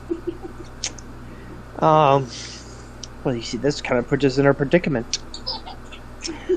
This is, like I said, a highway. If I leave with the right kind, who is to say that it's somebody that is further up the food chain wouldn't want to take residence? Oh, I hear the baby. Listen. Yeah, he's laughing. So cute.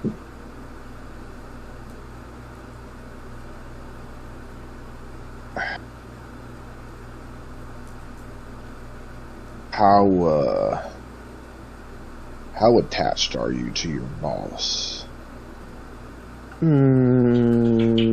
Which one? I have several bosses. The big one. Oh, the big one I can never be free of. You have to choose a little bit someone lower to involve. Wouldn't you like to be, though? Wouldn't you like to be the boss? I mean, sure, but, you know, the big guy is the big guy. He won't let this town go. Listen, I know you've got some power, so... And I know you like to make deals, so how about we make one together? Oh, you want to make a deal with me? This ought to be good. This ought to be good. As much as I hate your kind, I need you to take him out. So, I'll tell you what. You allow me to display my power more than I can now, and I'll use it on him.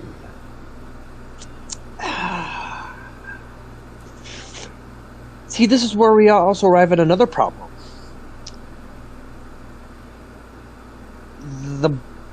The big guy likes you a lot, but afraid that if he gives you too much power,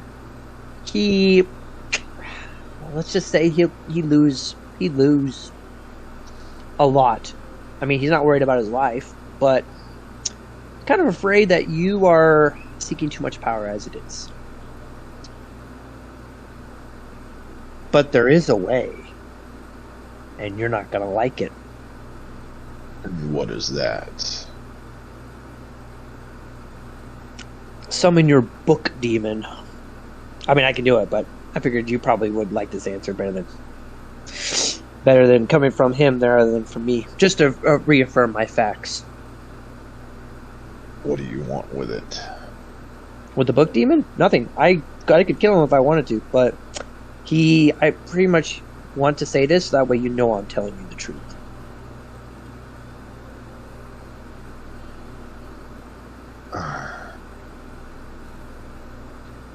Or you just have to believe what I'm about to tell you is fact.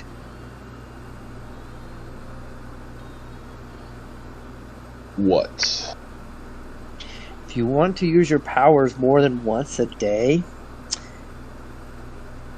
the book demon must possess you for every time after the first.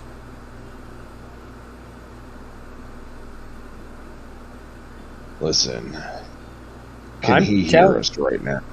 I mean, he's standing right there. He's just invisible. Make him go away.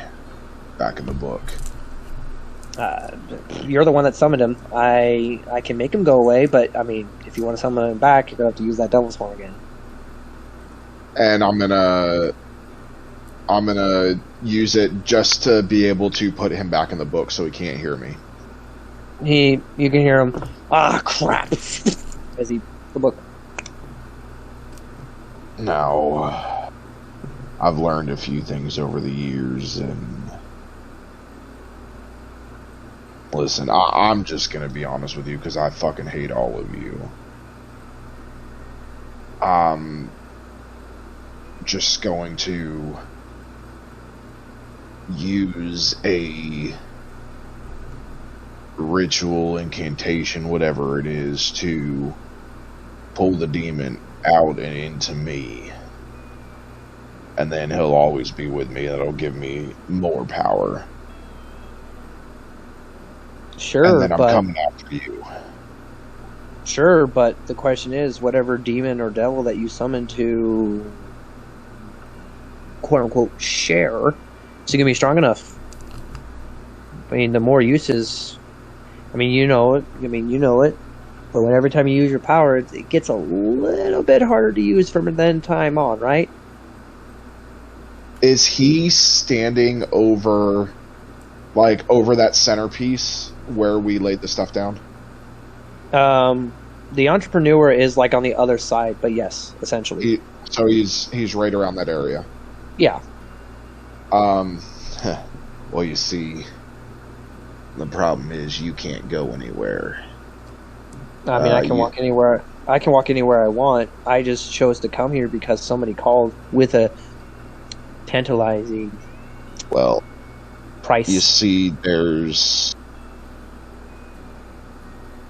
on the flask I put in there. There's a devil's trap etched on the side. You do realize who I'm currently possessing right now, right? You can't even get out. I know I can't get out, but you currently are holding a mayoral candidate captive. And as I walk forward, I just start speaking in Latin, the one I learned. And it's the typical Exorcimus Te Omnis and Mundus Spiritus. I'm not going to read the whole thing, but that typical one to try and get him out and use that ability. Okay, I need you to make a...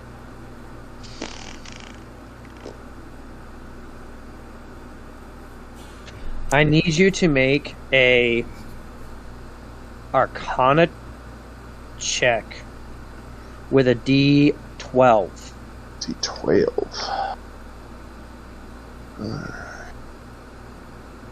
Sorry to regret not sending my character there. Well, that's a natural 12.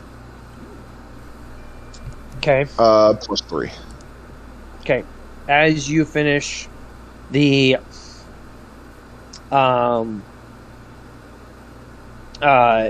you watch as Miss Knowles drops, and you see just this big black smoke, kind of just hovering around in a spot, and Miss Knowles appears to be unharmed.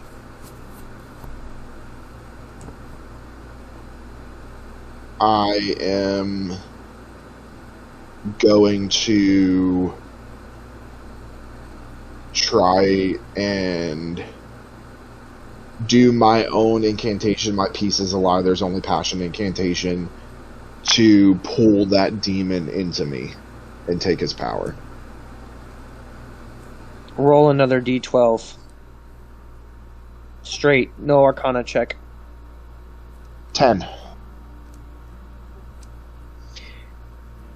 You watch as, when you say the incantation, you see the entrepreneur, like, getting drawn towards you.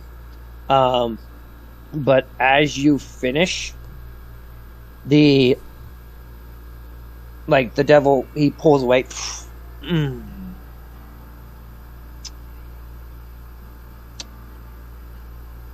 Good. Good. You're coming to our side. You wish to use my power for your ability more than once a day? Fine. You can use it more than once a day. But the more you use it, the more I come in. So, whatever floats your boat, honey. And then just silence in your head. And that, my friends, is where we're going to end tonight. Nice. So, hope you guys enjoyed this wonderful tale of tales told in the old Wild West. Tune in. I'll have to talk. We might have to schedule the next session if we're going to do it at the end of this month, or if we're going to push it to the end of August. Probably the end of August.